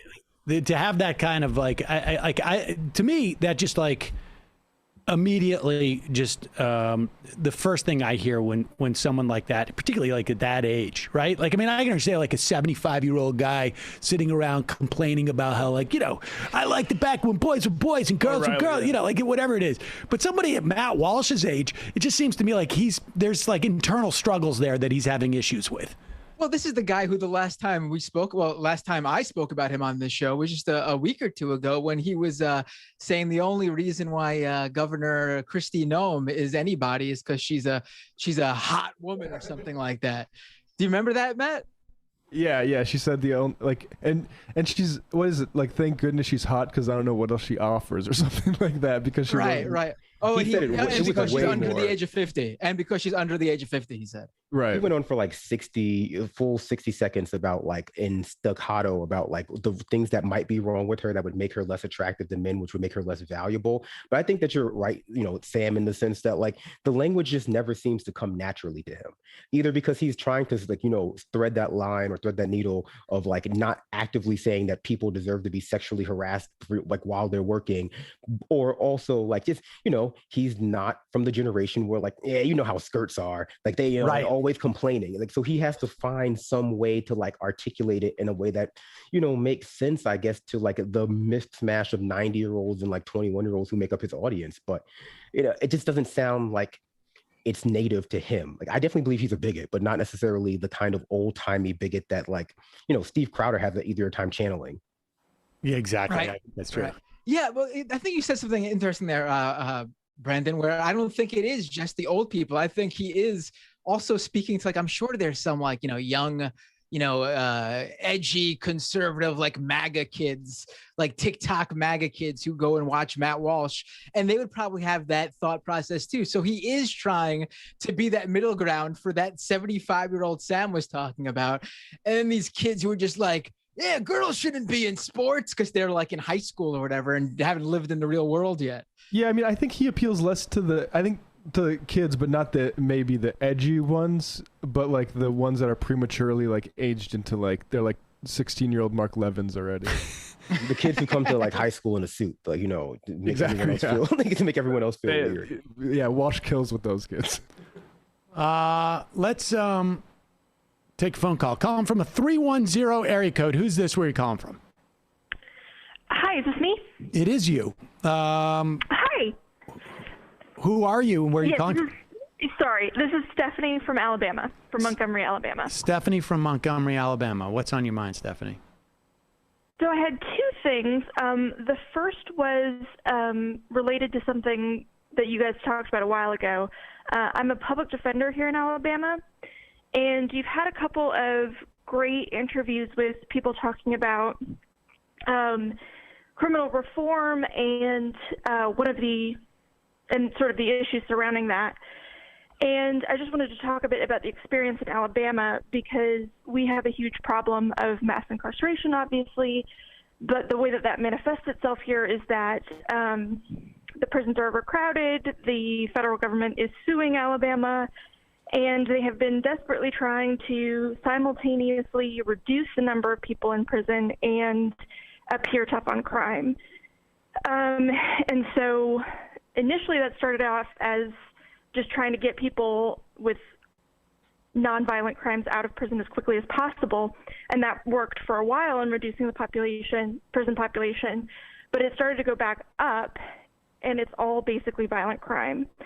And so I really appreciated you having a couple of guests on talking about that phenomenon, that it's not just drugs and it's not just nonviolent crime, but it's also a general rise in, you know, quote unquote violent crime. That isn't to say that every single incident or even most incidents people are actually physically harmed. But I just wanted to talk about that because I think it's really important to put that into the conversation about criminal reform, that, you know, we need to do broad structural society changes and poverty, focus on things like poverty reduction if we're going to do anything about criminal reform and getting rid of mass incarceration. Well, I think. And the second thing. Go ahead. Oh, go ahead. Well, I just think the dynamic. I had another completely other thing to talk okay. about. Well, I think the dynamic is not too dissimilar from like the way that we scapegoat schools in this country, which is, we have societal problems, and instead of dealing with them directly, housing, poverty, basically those two, I think, in many respects. And we expect the schools to remedy it, or we expect the prisons to remedy it. Yep. And we lose sight of what the sort of like fundamental problems are. Now, which is not, I am not of the opinion that there aren't, crimes that aren't committed that are distinct from these broader societal issues. But these broader societal issues, I think, are a primary driver of these things. And there may be other issues too. I mean, in terms of crime, I think, I think lead turned out to be an environmental, other environmental sort of toxins end up, implicating people's mental states in many respects. Absolutely. And childhood trauma and things like that. Yeah. And just going into that, most of the cases that I handle are, murders and robberies and things like that. And the vast majority of cases that I have are situations where people feel that their life is threatened. Like when you just grow up in an environment where there's just constantly violence around you, the level of your desire to react quickly to a perceived threat is so high that when you when you explain it to other people, like this person's acting in self-defense, and they're like, well, they could have done this or they could have done that, but they don't have that experience of growing up. Like I have a case now where, there was a 7-year-old girl who was shot and her brother was around. She wasn't the target, and her young brother was right there. So that young brother, when he grows up, and that little girl, when they grow up, what is their reaction going to be if they feel a perceived threat? And the vast majority, I would say, of my murder cases are cases like that. They're not cases where people are deliberately going out looking for trouble, trying to hurt people. Yeah. Yep. Guys? And the other thing that I wanted to talk about, sorry, yesterday you had a conversation when you talked a little bit about Cass Sunstein. Yeah. And he was a professor of mine, and my perception of him in his class was actually not one of primarily focusing on efficiency in the strictest sense of just, cost efficiency. And that one of the primary things that he wanted to bring in was, how do we try to evaluate things that cannot be monetized or cannot be. So we talked a lot about, like car rear cameras, backup cameras in cars, and what's the value that you put on preventing children from dying, because that's the primary thing that it's going to prevent. And so that was just something that I wanted to bring up, that was not my impression of him in his approach, was not just strictly cost efficiency in the way that, say, like Reagan thought of it when he created OMB. Yeah, I mean, I have no doubt that Cass Sunstein has a sort of a more slightly more humanitarian perspective than Ronald Reagan. Yes, of course. Yes. But that's a pretty low bar, it seems to me. That is very true. Agreed. Yes. That's a pretty low bar. I don't doubt that. Appreciate the call. Yes, thank you. Thanks. Bye bye. Bye.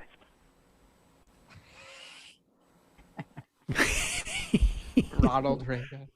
Yeah, compared to Ronald Reagan, you're going to come out looking pretty good, it seems to me. Ronald Reagan, 666, just put it out there.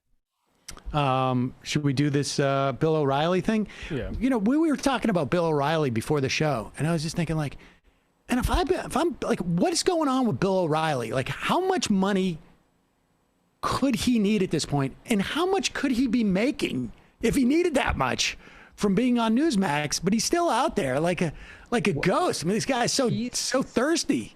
I don't think I've ever seen one of these guys drop off the face of the planet like he has. Like the level he was at, and he just disappeared. Whoosh, just gone. They feminized Fox News. I mean, that's what happened essentially. They feminized Fox News, and so that's what the movie Bombshell is about. Again, not a movie I watched, but I saw the trailer for it a few years ago. And, it's about the feminization of Fox News, which can really be felt in the rise and fall of Bill O'Reilly. That's true. They let the women. That's what I think brings Bill O'Reilly back to these other places, because where is he going to harass people at? Exactly. I've got to go meet some ladies. Here is Fox News, a former Fox News host, I should say, Bill O'Reilly, with former Trump press secretary Sean Spicer and Newsmax Lindsay Keith. Here it is.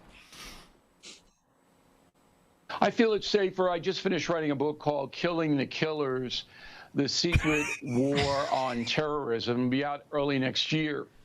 And I know I think as much about American security as anybody on the planet. That book is full of classified information that nobody's seen. I was lucky enough to be able to get it. I'll probably wind up in prison for printing it. But I think Americans need to know that we are safe. Pause it for 1 second. Look at this. This is... I can't believe Bill O'Reilly's up there. I'm probably going to end up in prison for printing it. Really? Really? I mean, does your publisher know that? Because your publisher might be a little hesitant to do this too. You know more. Maybe he's fallen into self-publishing. But the best part is, look at Sean Spicer when he says that, and also look at Lindsay Keith. Lindsay Keith almost starts to hysterically laugh at that moment. Sean Spicer is like has to button himself up. Go back and watch this. This is hilarious. I was lucky enough to be able to get it. I'll probably wind up in prison for printing it. But I think Americans need to know that we are safer. But I think Americans need to know that we are safer. And the reason is technology. So the American government, apart from the politicians, has harnessed technology to make it very, very hard for ISIS, Al-Qaeda, these people, to organize an attack on our soil. It can be done, but it's hard to do. And with the listening devices and the Patriot Act still in play, as Sean very well knows, very, very difficult to do a large-scale terror attack in the USA.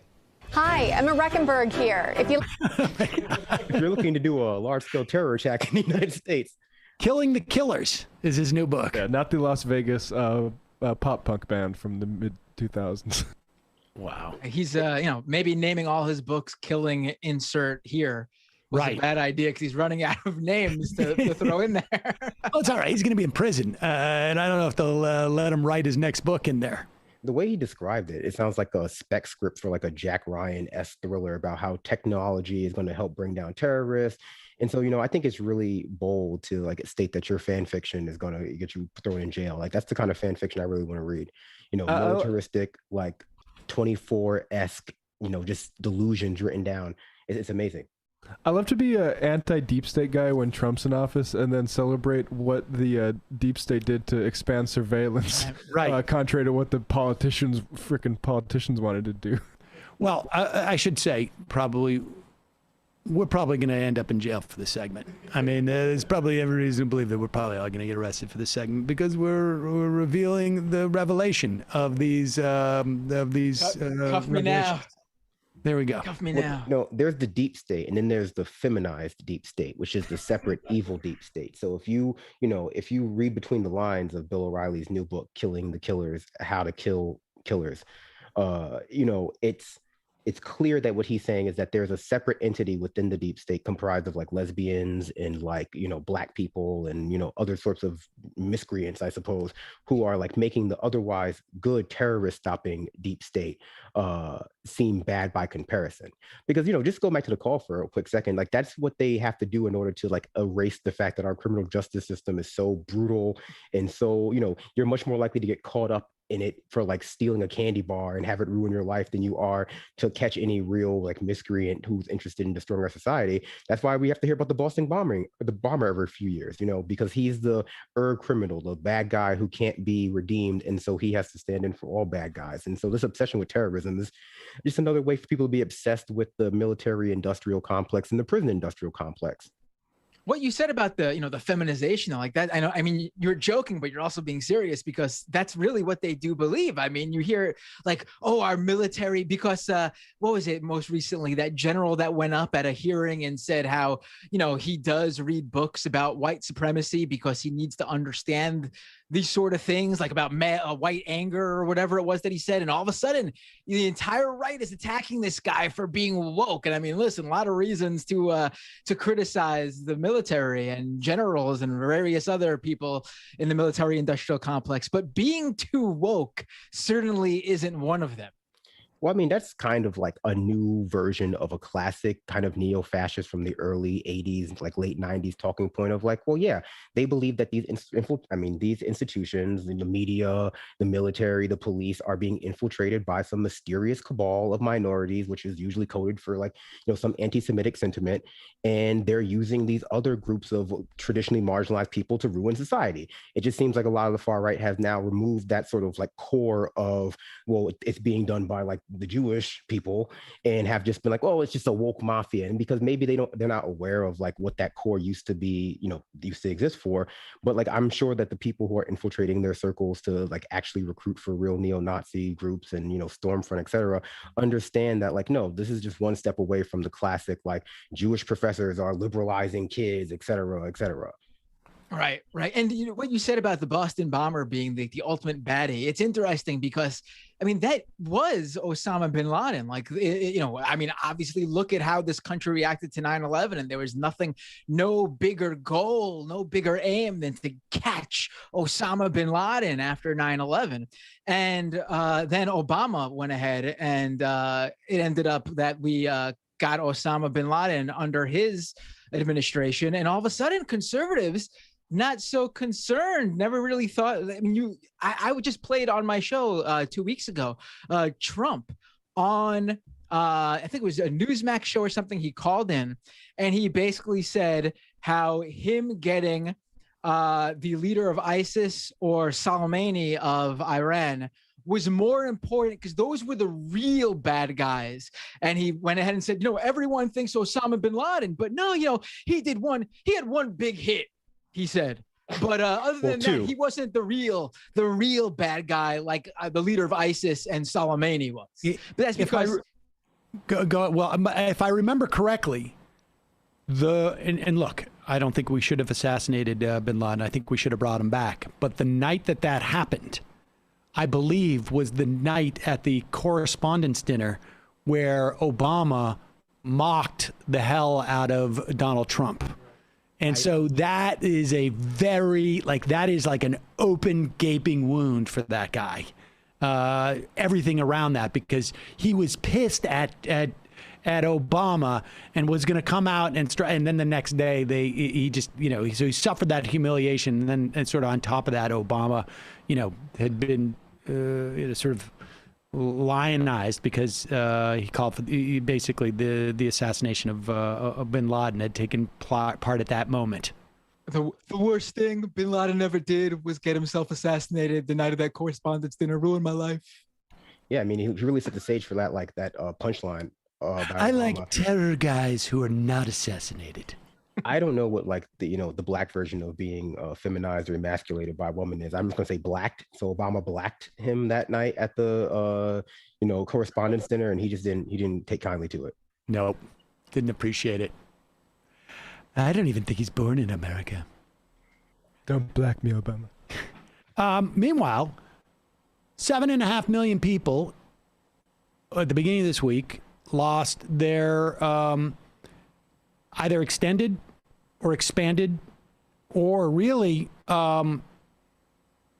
created unemployment benefits, right? We have 3 different programs going on there. There was the federal supplement for unemployment, $300 on a weekly basis.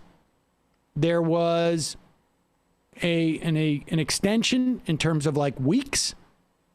And there was also unemployment for people who don't normally qualify for unemployment because they are supposed independent contractors. If you're working like a gig job, you're not paying into unemployment insurance, or your employer is not. Here is Laura Ingraham, though still perpetuating the lie that this money was the reason why unemployment numbers haven't gone down, or I should say, yeah, that there are jobs that have not been filled. That's even with the vaccines that Trump delivered. Biden's answer is, of course, just to blame the red states, then to push booster shots and throw masks at the problem. Well, none of it's really working. It's a virus, and it's gonna virus. Meanwhile, the only curve Biden seems to have flattened is job growth. Job openings hit a record high of 10.9 million back in July, but there's no one to fill them thanks to what I like to call Biden bucks. The mailbox money that keeps going out to those finicky workers who've gotten used to couch surfing and ordering from DoorDash. For example, an estimated 50% of small business owners in Indiana reported that they could not fill job openings last month, a record high. Unfilled job openings across the state are far above the 48-year historical average of 22%. Well, but if you're looking to Biden's brainiacs for answers, well. Now, we should say that the Wall Street Journal, I think it was Forbes, both had articles recently that showed that despite the fact in those states where they ended the federal unemployment extensions, the unemployment rate didn't change. Barely budged. One study, I think, showed that actually people's unemployment rates dropped more in states that still offered unemployment benefits than those that didn't. But let's just call it a wash. Yeah, unemployment rate gonna unemployment rate. And it really is amazing to see like all these, you know, you just look at those charts that basically show the number of cases going up and the number of deaths going up. And we're just acting like this is all over when honestly, it looks like it's about, I mean, in some states it is at its worst, but it looks like it may very well be its worst in these upcoming months. I mean, it is stunning that we're just going to like will ourselves to believe that the pandemic is over when for certain parts of this country, it's never been more deadly.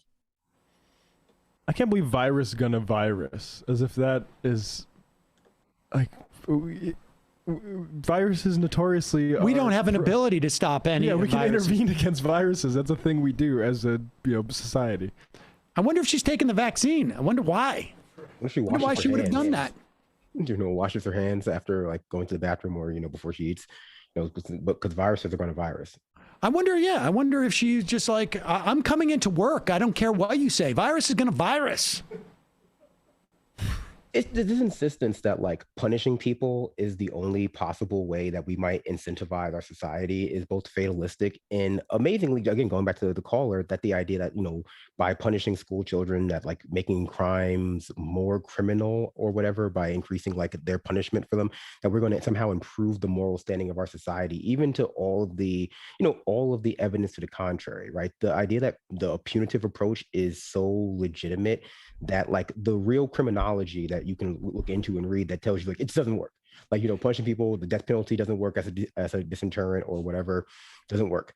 Like it's just ignored in favor of this like hegemonic impulse to punish people because they might be doing the wrong thing or lazy or like manipulating the system. It's all very counterproductive, but it just passes for like the obvious logical scientific approach, like in face of all of those graphs that they put up. Well, I think, first off, I think that approach is religious, frankly. It's founded on religious principles. Oh, yeah. But the other element of this is that in one breath, they will talk about the idea that requiring people to wear masks or if they want to go into a restaurant or a concert hall or something like this, or requiring vaccines, to get on an airplane is a loss of freedom. But it is okay to deprive people of support to eat or to live in a house so that they are forced to go take a crappy job that they don't want. That's not an infringement on freedom. Well, I mean, this is a fascinating dynamic. It's like, on one hand, like, coercion is reprehensible if it involves like engaging in luxury activities, but coercion is perfectly fine if it's about survival. Right. Well, one affects them and one doesn't. That's what it comes down to. Like, they don't want to go to the concert in their in their town and have to wear a mask, but they're not the ones worried about their unemployment benefits running out. And this is the thing. I think that's why I think it is very helpful to talk about these things as all being a function or an attempt to coerce. I think it's like lay it all out there. This is an attempt to infringe upon your freedom, if you want to say, to go into a restaurant or to go to, the museum or wherever it is. This is an infringement on your freedom. And it is designed to coerce you to wear a mask or to get vaccinated.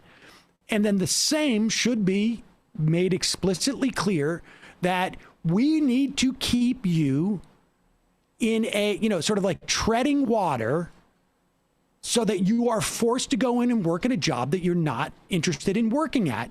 And let's lay it out there and say, like, all the cards are on the table. And there's no principle associated with this. There is, like, what do we as a society choose to incentivize people to do? Or what do we choose to coerce people to do? The coercion exists. This whole sort of libertarian fantasy that there's some type of free market or there's some type of society where country on earth, man. Yeah, where coercion doesn't exist, or freedom. You know what that word means? Like, no, freedom. It doesn't. I'm sorry. When you define freedom is that you're not in any way influenced by what's going on in society. Guess what? Freedom doesn't exist. That freedom is fantasy land. It's like for seventh graders. Well, they view it as, they do the right thing. So freedom is what they earn by doing the right thing. Because, we see it all the time where, if a poor person receives food stamps, the government should mandate what they can and cannot buy with those food stamps, because they think that those people should be punished for not, in their mind, doing the right thing. They're not paying their end of the bargain in their own view, whatever it may be.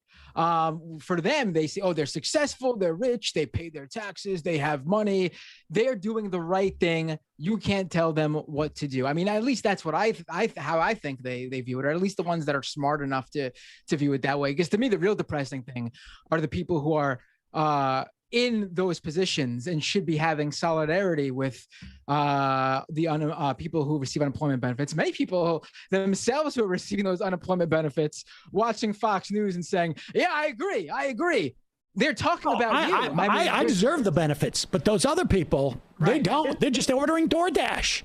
Right. I mean, right. I definitely agree. And I think just take a little bit further too, in America, although it goes unstated, a lot of, times freedom just interpreted through the lens of, competition and domination. And we're taught that, like, freedom, your freedom to do X, either must or does inherently infringe upon someone else's freedom to do Y. And so put in those terms of put this conversation in those terms, a lot of them feel like, my freedom is being impinged upon if I wear a mask. And that makes me sort of like the social minority, the person who's being oppressed. And instead, I would like to exercise my freedom and instead, choose to do something like not wear a mask, not get vaccinated, not only that, but not have people point out that what I'm doing is impacting not only the public health, but like their health personally, because ultimately I believe that my freedom should supersede theirs. Their freedom to not get sick, especially when we can't, in their minds, tie such a direct connection between me being sick, me not wearing a mask, me being unvaccinated, me practicing that type of freedom, and other people getting sick by, not being allowed to, in my mind, demand anything from me. And it ultimately is just not a functional definition of freedom, because it creates these situations where people, ideologically feel like they're not free enough unless somebody else is being like trolled or being like triggered or something. Like, that's just the only way they can experience their freedom in some sense, because it has to include the domination of another type of person in order to like for them to feel as though they're practicing it properly. And I think we see that a lot when it comes to like trans bathroom issues too, like the freedom of a trans person to use the bathroom that they identify with, that they feel more comfortable within, is somehow impinging upon the freedom of some other person to like go to the bathroom without having to think about those things or think about politics or whatever. And ultimately, until we move past a version of freedom that exists in a lot of people's heads that looks like that towards one that is more dynamic, like, well, yeah, I guess you have the freedom to play your music in your own apartment or house as loud as you want and inconvenience all your neighbors, but you're not going to do that because we live in a society. We're going to always have these holdouts that feel like the only way they can actually be, in the freest country in the world is if they have a bunch of people under them, whatever that situation might call for it. Sorry for ranting there a little bit. Yeah, well, yeah, and it's also like it's also more than just like how they feel. They need people to be coerced. Like you need people to teach. I need you to teach my unmasked kid, or I need you to get your ass to Olive Garden to serve me breadsticks. Because our economy also functions like that. One of the biggest promises to like the upper middle class, whether you're talking about the upper middle class in urban centers or the sort of like rural upper middle class who like owns all the land and like dynasty, is that, you may not be on top. You may not be in the, top 1% of earners or billionaires or like, I guess, Elon Musk, but there's still going to be this population of people, of Americans, of underclass who are worse off than you, who you get to play Lord over. Like the big appeal of living in New York City is that you get to go to rooftop bars and, go to like other amenities that require there to be underclass of permanent like servants that we pretend are transitory, like our 16-year-olds with their first job or whatever. But we know, it's a caste system more or less. And without that, the whole like house of cards that is the American capitalist sort of system in people's like what the benefit is in people's minds just falls apart. And so, we just have a system entirely built around like this sadomasochism that says you should be deferential online and like always defend Elon Musk and then like tip your server poorly because that's the only way you can get your rocks off here. And this is all very, counterintuitive to fighting a pandemic. The perfect encapsulation of that was in like April of last year at the height of the lockdowns. And there were all those anti-lockdown protests that were spreading all over the country.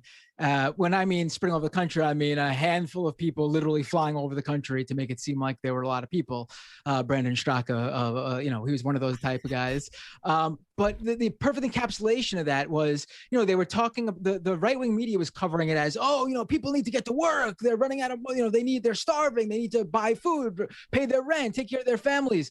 But the people who were going to these things, those weren't who they were, because they were at these lockdown protests holding signs saying like, I demand to get a haircut and things like that. The people who actually were suffering were actually the people who were staying home because they didn't want to die, because they actually cared about themselves and the people they live with and the people in society. It was those selfish people who did have means, who weren't really suffering, but they wanted their haircut. Their hair was getting a little bit too long and they demanded their barber or their hairdresser get back to work and serve them. But Matt, what about the landlords? Now you might say, landlords who are unable to collect rent from their tenants might instead, organize with those tenants in their own self-interest to like lobby the government for more general housing assistance.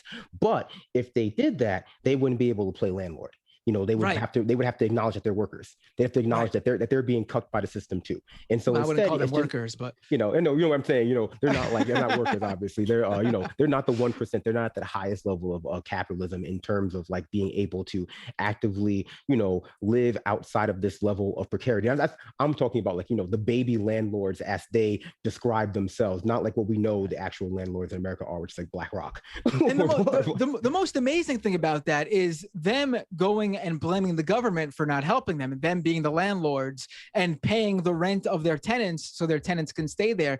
That would be the most immediate way for them to basically, get whatever debt is owed to them. But instead of doing that, they'd rather go after their tenants, go after them for money they don't have, try to evict them, really seriously putting themselves in a position where they're obviously not going to probably get someone to fill that room right away. But they'd rather do that to their own detriment because, like what you just said.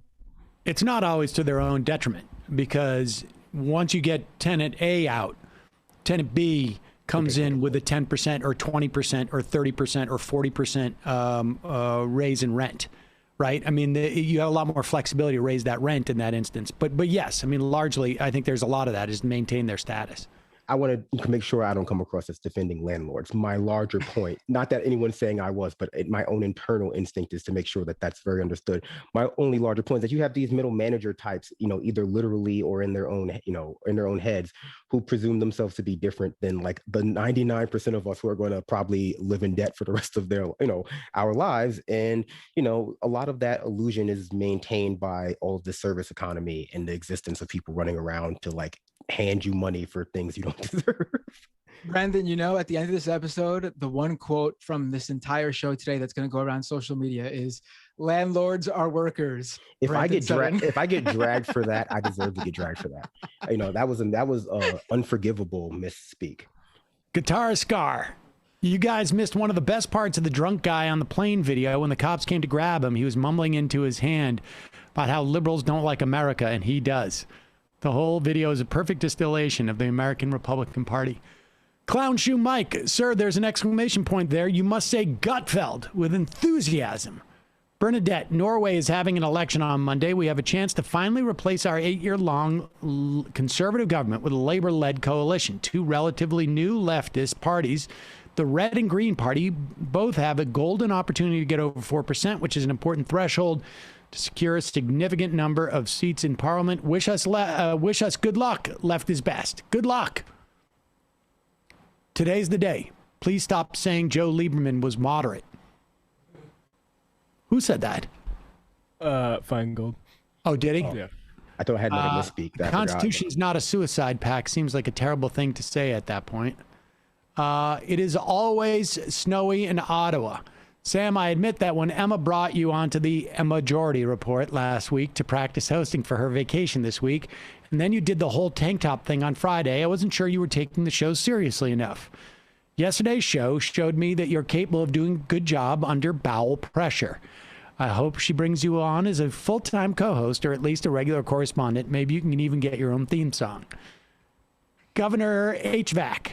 Sam, hope you're feeling better today. Thank you. Rabbit from Boston. Hey, Sam, MR crew. Great interview today. I'm 25, so I don't have a recollection of 9/11, but I've been learning a lot about the policy implications in history. It's so weird to me. There are people watching this show who can say something like that. It's just so weird to me. I also don't have much of a recollection of that time because I was pretty young. Like within the first, I don't remember like anything past, I think probably Bush's like second term, like towards the end. It's just, I can't believe it's been 20 years.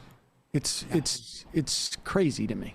I mean, I was young, but I was not that young. I was in high school, so I was able to take it all in, and I didn't know what to do with it, but I certainly shaped my political direction. I'll tell you that much. It was probably a life-changing thing for me. And obviously I lived in New York City, but I wasn't anywhere by the World Trade when it happened.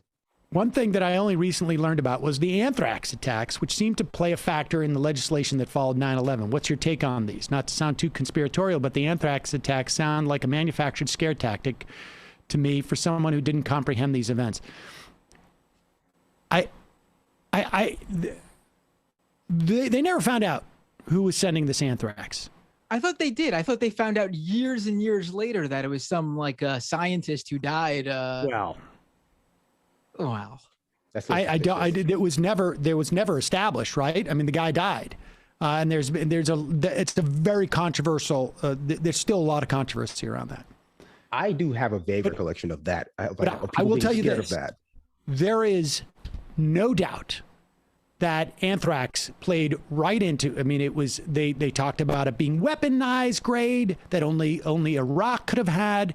This anthrax definitely heightened the fear, heightened it put people into a state that I definitely think opened the door for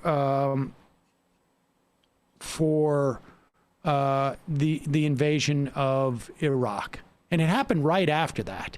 There was also, and I'm trying to remember when this took place. I think this may have been, it was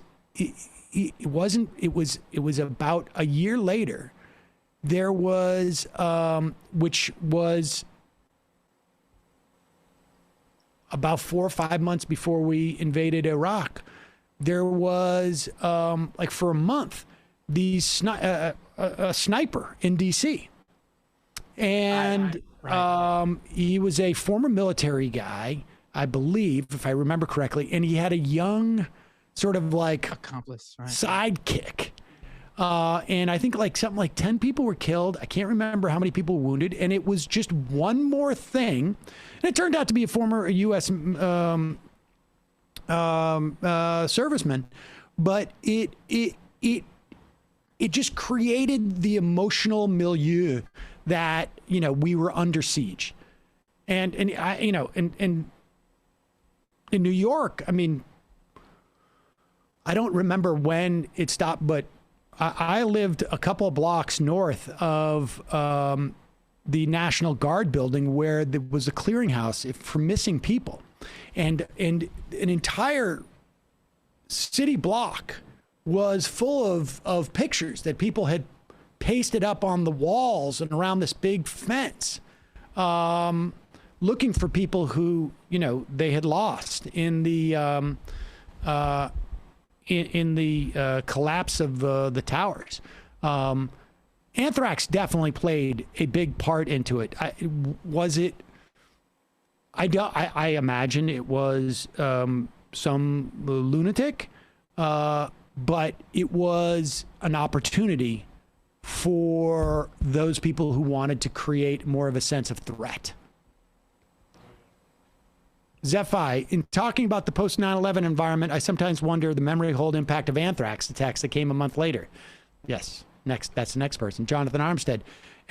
This is coming up because I had Russ Feingold on to talk about the wake of anthrax. I mean, of 9/11 in the first half of the show. Jonathan Armstead, thanks for the note today for everyone who also donated to the Guns Out GoFundMe. Also, Matt, I was listening to some old Nixon tapes today and heard Nixon say privately, I admit, there are times when abortions are necessary. I know that, like when there's a black and white.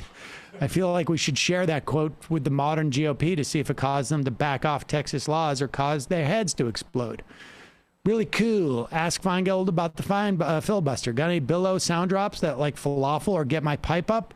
People not remembering 9/11 or like Matt being in high school shocks me too. Are we getting old? Yes. Wayne Kerr. When the history is written, post-WW2 foreign policy is written, I think it will be on par with the Mongols. What do you guys think of Donda? It's not good. Didn't you guys discuss it in length last week? I basically tapped out of that discussion. I don't know. What is Donda? Kanye West's new album. Kanye West experiment. You didn't tap out, Matt. We just transitioned to talk about M. Night Shyamalan for 30 minutes. Oh, right. Come shower with Crowder. I saw Dora's post promoting ivermectin. It's ridiculous. The guy is supposedly for Medicare for all, but doesn't trust the government or any agencies that would administer it. He's such a butt nugget. Oh, okay. I had, that's not something that whole, Door left. I debated the Convo Couch people. Are you familiar with them, Sam? No. A couple of weeks ago, they're like, they're like mid-level YouTubers. They're in that whole Door world. And that was something they were on top of too. These are the people who were attacking the Squad for not promoting the Medicare for All march, and they were attacking Nina Turner for this is before her election, that she was not attending the Medicare for All march that wasn't in her district. Instead of she should have been doing that instead of actually campaigning for her own election. These Medicare for All advocates, these forced to vote people, did not trust the government to basically administer Medicare for All, and it was just baffling to me. Like, how do you even approach that? Like, how do you claim you are the ones who want Medicare for All more than anybody, yet you don't trust the whole, you don't trust the system that would deliver it to you? It just doesn't make any sense. But I don't understand what the theory is with the ivermectin thing, that the government is suppressing it because it's going to inhibit the vaccine profits? That's one of the reasons why when I spoke to Dr. Osgood, and he's someone who actually is not anti-ivermectin for COVID. He just thinks it's something that needs to be continued to be studied. He actually said he was quite hopeful in certain cases that it could help people who are dealing with certain symptoms, but doesn't keep COVID away from you or whatever. But what he said to me was he did not like that group he left seemed to be promoting the use of ivermectin over the vaccines, and as a prophylactic. Yeah, yes. I mean, this is the thing that I don't understand. It's like it is. If the theory is that the reason why there is suppression of ivermectin is because it's going to inhibit the profits of the vaccination, then you necessarily have to believe that ivermectin is a prophylactic, that it's going to protect you from getting COVID, and that is. There is no data whatsoever that supports that whatsoever. Well, wait a second. I saw Brett Weinstein on Joe Rogan say that we could end the pandemic right now if we wanted to by just giving people ivermectin. Well, aside from the Weinstein brothers, there is no data to suggest that. And I mean, what I also don't understand is like what is the theory? Like, is it that mononucleal? What is that? Or that? And I know they Regeneron, monoclonal.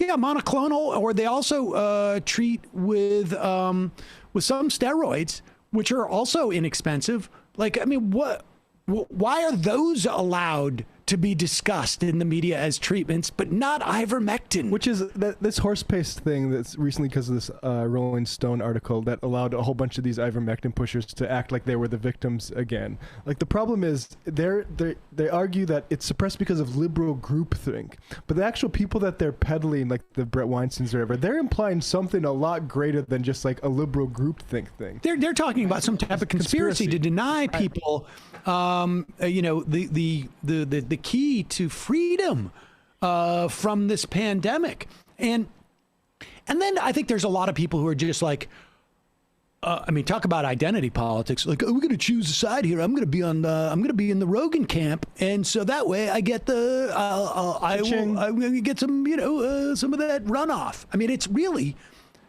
just bizarre.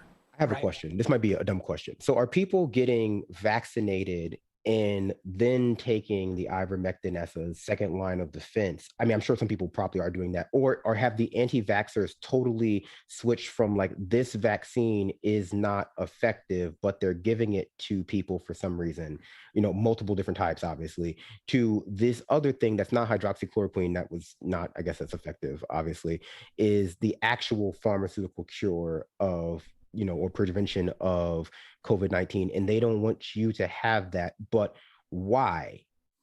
Because you said it's right, it's a pharmaceutical conspiracy, but they're both pharmaceuticals. So like that would just be, obviously, I think we talked about this last week, but why don't they want people to get back to work with vaccines if that's the case? What's the end game here of the vaccines? I guess there's a lot of different. First of all, it's the latter to answer the question. It's not that people are taking ivermectin after they get vaccinated. And listen, I want to say, if you have a doctor, if you get sick from COVID and you have a doctor who prescribes you the human ivermectin for some reason or another, then you're not the one people are making fun of for taking the horse paste. The people that we're making fun of for taking the horse paste are the people who are literally taking horse paste. That's what's going on here. And the idea, there's a lot of different conspiracies, and one is that there is a plan by Soros or the IMF or whoever it may be. Everyone believes someone different. Global leaders want to create this great reset or a new world order. That's trending today, actually, New World Order on Twitter, because some Australian health official said that something about contact tracing in the New World Order, which pleased the messaging from some of these health officials. Well, it's like they don't even pay attention to what's going on the other end of things. Someone needs to really inform them to be careful with how they say certain things, I think. We saw this here with, of course. And that's also why I think it's not if your doctor prescribes you ivermectin as some type of treatment for your COVID, I still think that you should be hesitant to even, if you are somebody who has a fairly sizable platform I do think that you got to be hesitant about talking about that, because you should be aware of the context in which you're offering that. I mean, I mentioned, I talked about this last week. I mean, it's like, it is, if there's a hurricane outside and you get up and say, like, I just took a wonderful walk outside, but you just happen to know that, like, you did it under the auspices of something different than most people who are going to hear you. You got to take some responsibility for that. Yeah, and the whole thing about Joe Rogan, like, Joe Rogan's empowered to basically have the doctor he wants. And so he's around all these ivermectin people. If his doctor doesn't want to prescribe him ivermectin, he can get a new doctor. But these other people that listen to Joe Rogan, they hear the ivermectin stuff and they go to their doctor, and their doctor doesn't want them to get ivermectin. They want to go get them on the vaccine. And so where do they go to get that? Right. Exactly. Right. All right, look, folks, we're not going to have time for any more calls. I apologize. We've had people holding on for over an hour, and I apologize. We're just not going to have time. I don't know what to say. I apologize. So I know it's much more efficient when very uncharacteristic. I know it is. I know very I knew what that cackle was about. I knew what that was about. Yeah, very uncharacteristic of the show, right? To not take a lot of calls. Ryan Cole. The Trump Gutfeld at her being Russian is because Russians are stubborn. So getting her to do something she doesn't want to do is impossible. Not funny, not true. Between 500 and 850,000 died from the Spanish flu. Actually, it should be the Kansas flu. That's where it started. It is, which is true, incidentally. It did come from Kansas. Seabass Gorka, I guess the Russian joke is basically, of course, a Russian would distrust government. I don't get it. It wasn't a joke about Russians being skeptical, not believing the government. A lot of medicinal practices among average Russians are folk-based. I'm like, what? Listen, if you're having to explain me this joke that much, like, I'm a 54-year-old man. I am not aware of this sort of like attribute of the Russians. I know Russians. I know multiple Russians, actually. Oddly enough, somehow as I'm like recounting this in my head, like, how do I know so many people who because were you're a born sleeper in Russia? agent for you're a sleeper agent for the KGB, right? Along with Louis Gohmert. Squirts, exactly. Callback. Yeah, that's deep cut. Squirts for Crowder. The Nader cancel culture comment from yesterday. Nader has had on some guests in recent months that have, in my opinion, some really problematic takes on cancel culture. David Feldman often becomes the only reasonable voice in these discussions, and the conversations often become heated. Feels like a huge generational clash. I'll dig up an episode, and if you're interested, email to majorityreporters@gmail.com. Thanks. Left is best. Jay Shivone. I believe Trump was commiserating with Gutfeld because both their wives are from the Eastern Bloc. My wife was friends with the woman from Siberia who was very superstitious and has magical thinking. She ended the relationship because the woman won't get vaccinated, doesn't believe in COVID infection. It was Santorum who tried to shame a kid about wearing a pink necktie. As I recall, the anthrax only seemed to be sent to Democrats. One person in my town died from anthrax that went through a local post office. Oh, wow. Aaron is not cool. Have you guys ever heard of his word called freedom? Just tweeted at Binder about a video that really did well in terms of women in sports. It's way better and more dynamic when they're in sports. What do y'all take on the new Matrix trailer? I haven't seen it. I haven't seen it yet. Hershey squirted. Free Sam's digestive track. Enthusiastic applause track.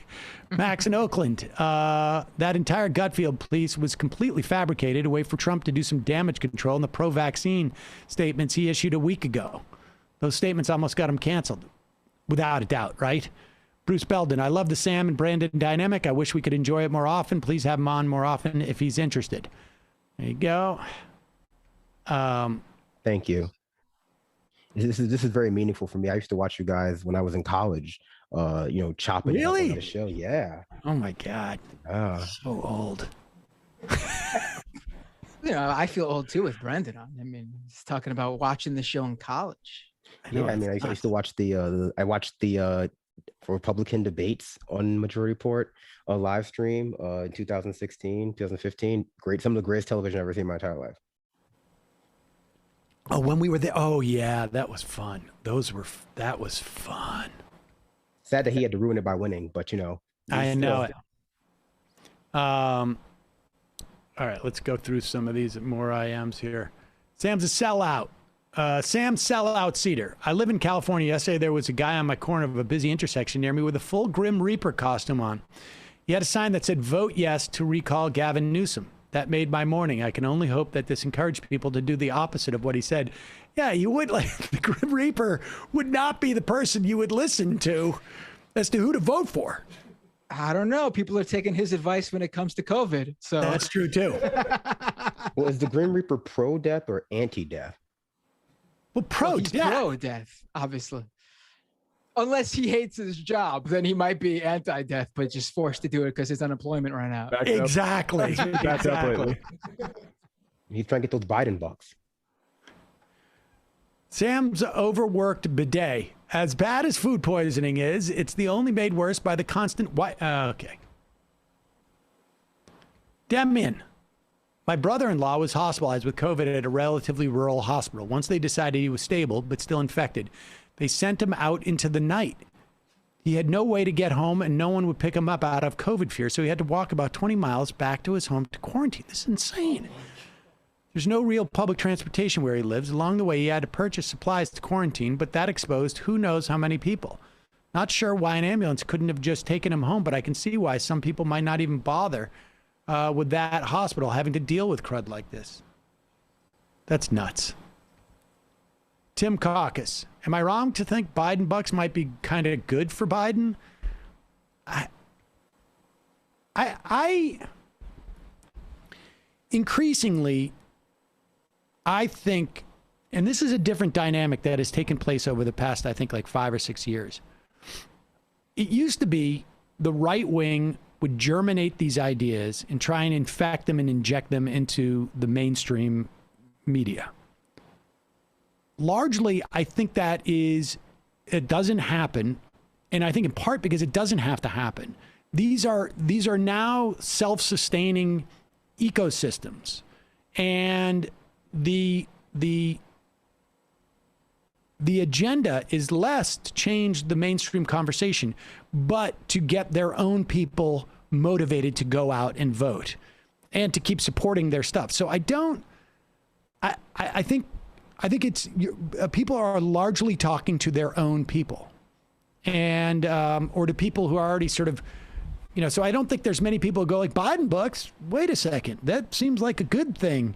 I think the people who hear Biden bucks are like, yes, that's the way to pay off black people, essentially, is basically what I think they're supposed to be hearing. And all they're doing is getting DoorDash. But I don't know if it works like that anymore. But I'm not sure. That's just my theory. Remind me of the Obama phone scare of 2009. Yes. Well, yes. And we should be clear. That was started by George Bush, that program. Bourbon Socialist, love the crying about the femoids infecting Walsh's precious sport. By the way, it's the left that are easily offended snowflakes. Dolink, Greg Abbott has plenty of med science knowledge. He used to be a med malpractice attorney in Houston, Harris County, representing many hospitals that are now in dire straits. He knows reproduction, having handled OB and baby cases. He is now the biggest purveyor of malpractice. He knows better. Emma Knows Corn. Please look online tonight and show your support for India Walton, who is debating the incumbent mayor she already defeated in the Democratic primary. Byron Brown, the incumbent, refused to debate her before the primary. Now she's being forced to continue to campaign against him. A corrupt judge just ruled he could stay on the ballot despite his missing the deadline. I think you covered it. The debate is tonight at 7. Yeah, and it is reprehensible the way that Democratic politicians in the state are acting. I mean, I don't know how much power they have in the city of Buffalo, but the idea is to give him more attention on some level. Can you imagine if the roles were reversed, how the moderate Dems, even like their base, like K-Hive type people would be treating this? Yes. It'd be like the left trying to make the Republicans win or trying to harm, you lost. We don't, people didn't want to hear from you. Well, black people didn't vote for you. It'd be, but of course, in this case, it's just, let it play out how it's playing out. No. That's a good case scenario if they even say that. I mean, we saw some dynamic like this with Joe Lieberman, frankly, when he got, when Ned Lamont beat him in the Democratic primary. You saw a lot of the the Democratic establishment, support Lieberman. Fletch Nasty. Hey, Sam, long time, first time. I wonder how conservatives feel about the TSA. Everyone knows it's security theater and doesn't really stop terrorism. I feel the TSA is more invasive than the vaccine, but one works and one doesn't. Solidarity from Texas. There has definitely been some conservative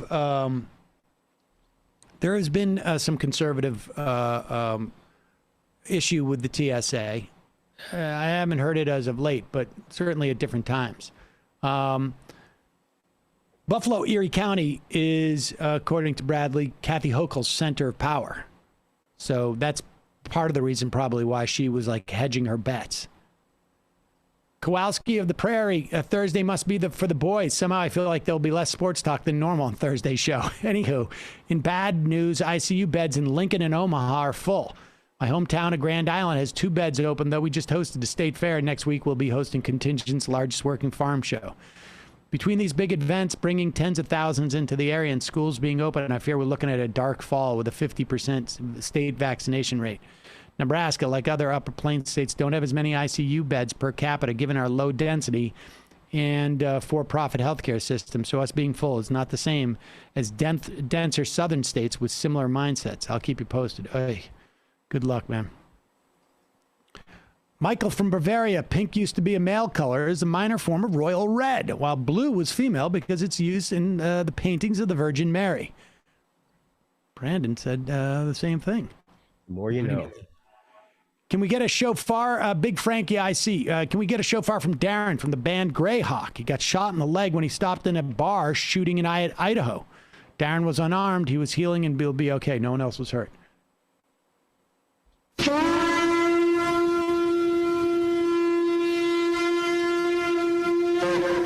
All right, 4 more of these, and I got to get going. Train boy. Matt Walsh is a self-proclaimed theocratic fascist. I'm not surprised at all to find out his takes on gender are regressive as hell. Innuendo. Hi, Sam and crew. Have you heard some of the anti-vax dudes are doing so because apparently vax-free semen will be a real commodity in the next few years? If so, do you think they feel knowing that ivermectin causes sterilization? About 85% of the men who use it. First off, that last part, I'm not so convinced about that. That supposedly came from like a local Texas TV station talking about a Nigerian study. It comes from the sort of evidence people would cite in support of ivermectin. That to me sounds like a taken it back, by the way. A rad F. Oh, have they? Okay, yeah. Yes. Right. Yeah, it was like a study too of only like 37 people or something like that. Yeah. The good news is for people who've been vaccinated is I'm quite sure that there is no vaccination in your semen. So even if you've been vaccinated. So we're all going to be able to line up and sell it. It changes your DNA, actually. That's what I'm hearing from people who become scientists online, that because it's like an mRNA vaccine, it literally rewrites all of your DNA, which I'm just hoping means I'll be able to shoot out lasers from my eyes. But, apparently... Look what happened to me shortly after I was vaccinated. I've seen some video of that happening to me. I mean, well, at least I can become magnetic. I think that's the big draw. Right. Or you got Wi-Fi in your bloodstream. My Wi-Fi has never been 5G since I got the jab. Frankly, I'm rolling on 7Gs. If you're dedicated to living in the past without being vaccinated and still using 5Gs, I don't know what to tell you. That's what the booster's for. It upgrades your reception. Exactly. It's a G each booster. I'll be up to 15. The best part is the built-in WiMAX that we're going to have now that they've been talking about. Like we're essentially just becoming a mesh for the Wi-Fi.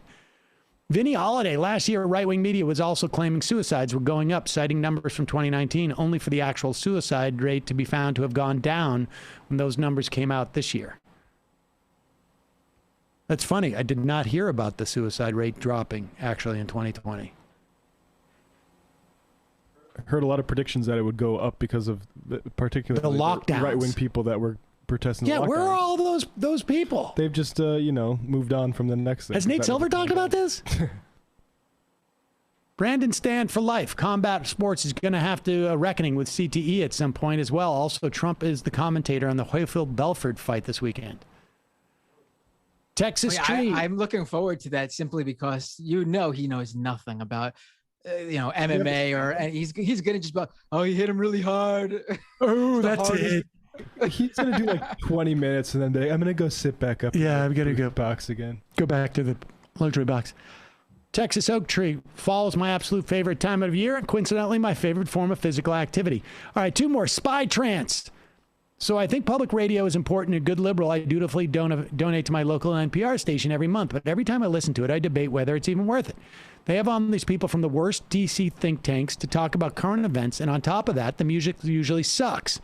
However, I get it is some people's only access to radio news that isn't right wing. Do you think that NPR is worth supporting, or should I be sending that money somewhere else?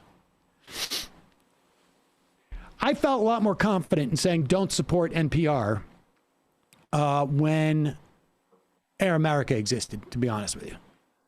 I mean, I just remember like around that time, NPR focusing on the wardrobe malfunction that I can't remember who it was now. One of the maybe it was Jackson. Janet Jackson. Or like her shirt came down and it was like there was some like there was fines and I'm like, this is not the story of the FCC and communications in this country. I mean, this is such pablum that is like literally there to make it seem like the FCC is regulating our communication system. And it is so missing the point. And I just remember why do we need People magazine if NPR is doing this, and, but with that said, radio remains the most ubiquitous form of communication in our society.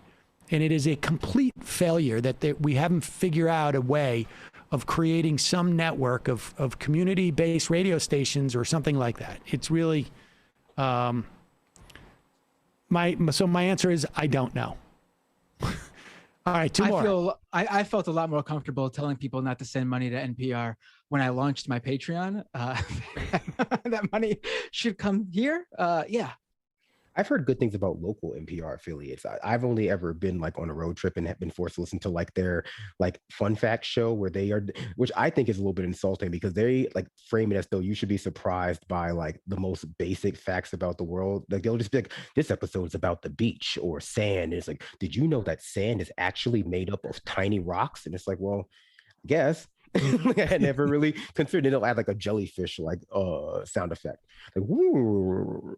And I'm like, oh, okay. So it's like a children's show, like a Blue's Clues type fun fact show. But I've heard good things about like local affiliates in like tinier communities. Travis from Dallas. I'm 24. Watched 9/11 on TV as it was happening with my mom and grandma and have zero recollection of it. I grew up with the Iraq and Afghanistan war and only found out how we got there when my family was watching a 9/11 documentary on 2008. That's fascinating. First off, I mean, hundreds of thousands of people are dying in these wars. You don't even know why.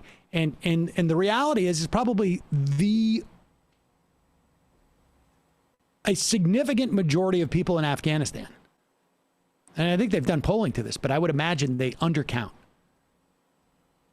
Over 50%, well over 50%, had no idea why the U.S. was occupying Afghanistan. Did not know about 9/11. They just knew that these guys who apparently, I mean, you can read some of this in that New Yorker piece or in, what is it, No Good Men Alive, I think it is, that book. The Americans who came in physically were like incredibly intimidating, like physically, just like bigger, right? I mean, we have better nutrition in this country. And you join the military, you're probably already self-selecting that you're sort of the big guy, as it were. And they're just like these giants come in with, who are like completely buffed up with this sort of like military garb, and they just don't know why. They're the latest round of militants come in, but these are like, aliens who come in. It was a no good men among the living. No good men among the living. Yeah. Okay. I mean, so, if you got a 24-year-old in this country doesn't know why we're in Afghanistan, Mickey 7, After he was infected, Joe Rogan stated that he was also being treated with monoclonal antibodies, but now he's claiming that it was the ivermectin that cured him. What? I mean, with his statements, he's invested in it now. Yeah, exactly. Exactly. It's just final IM of the day. Juicy. I had a conversation with a right-wing acquaintance who believes the entire pandemic is about a vague notion of government control. After trying to pick apart their theory with a Marxist point of view, they appeared dumbfounded. The only way a lot of Americans feel empowered is through consumer choices, and any sense of class analysis is non-existent. That's absolutely, I think, correct. Brandon, Matt, great to have you guys as always on Thursday. Great to fill in for Emma today. Other Matt, Bradley, great job, guys. See you folks tomorrow. It might take all the strength I got to get to where I want, but I know somehow I'm gonna get there. I wasn't looking when I just got caught between the truth and the lie bar. But finding out won't make me feel any better. Yeah, I know the clock is ticking, but the meds are gonna kick in, and my pilot light shining bright. I guess somewhere the choice was made for the option where you don't get paid, for the road that bends before it finally breaks you. I guess somehow I lost my drive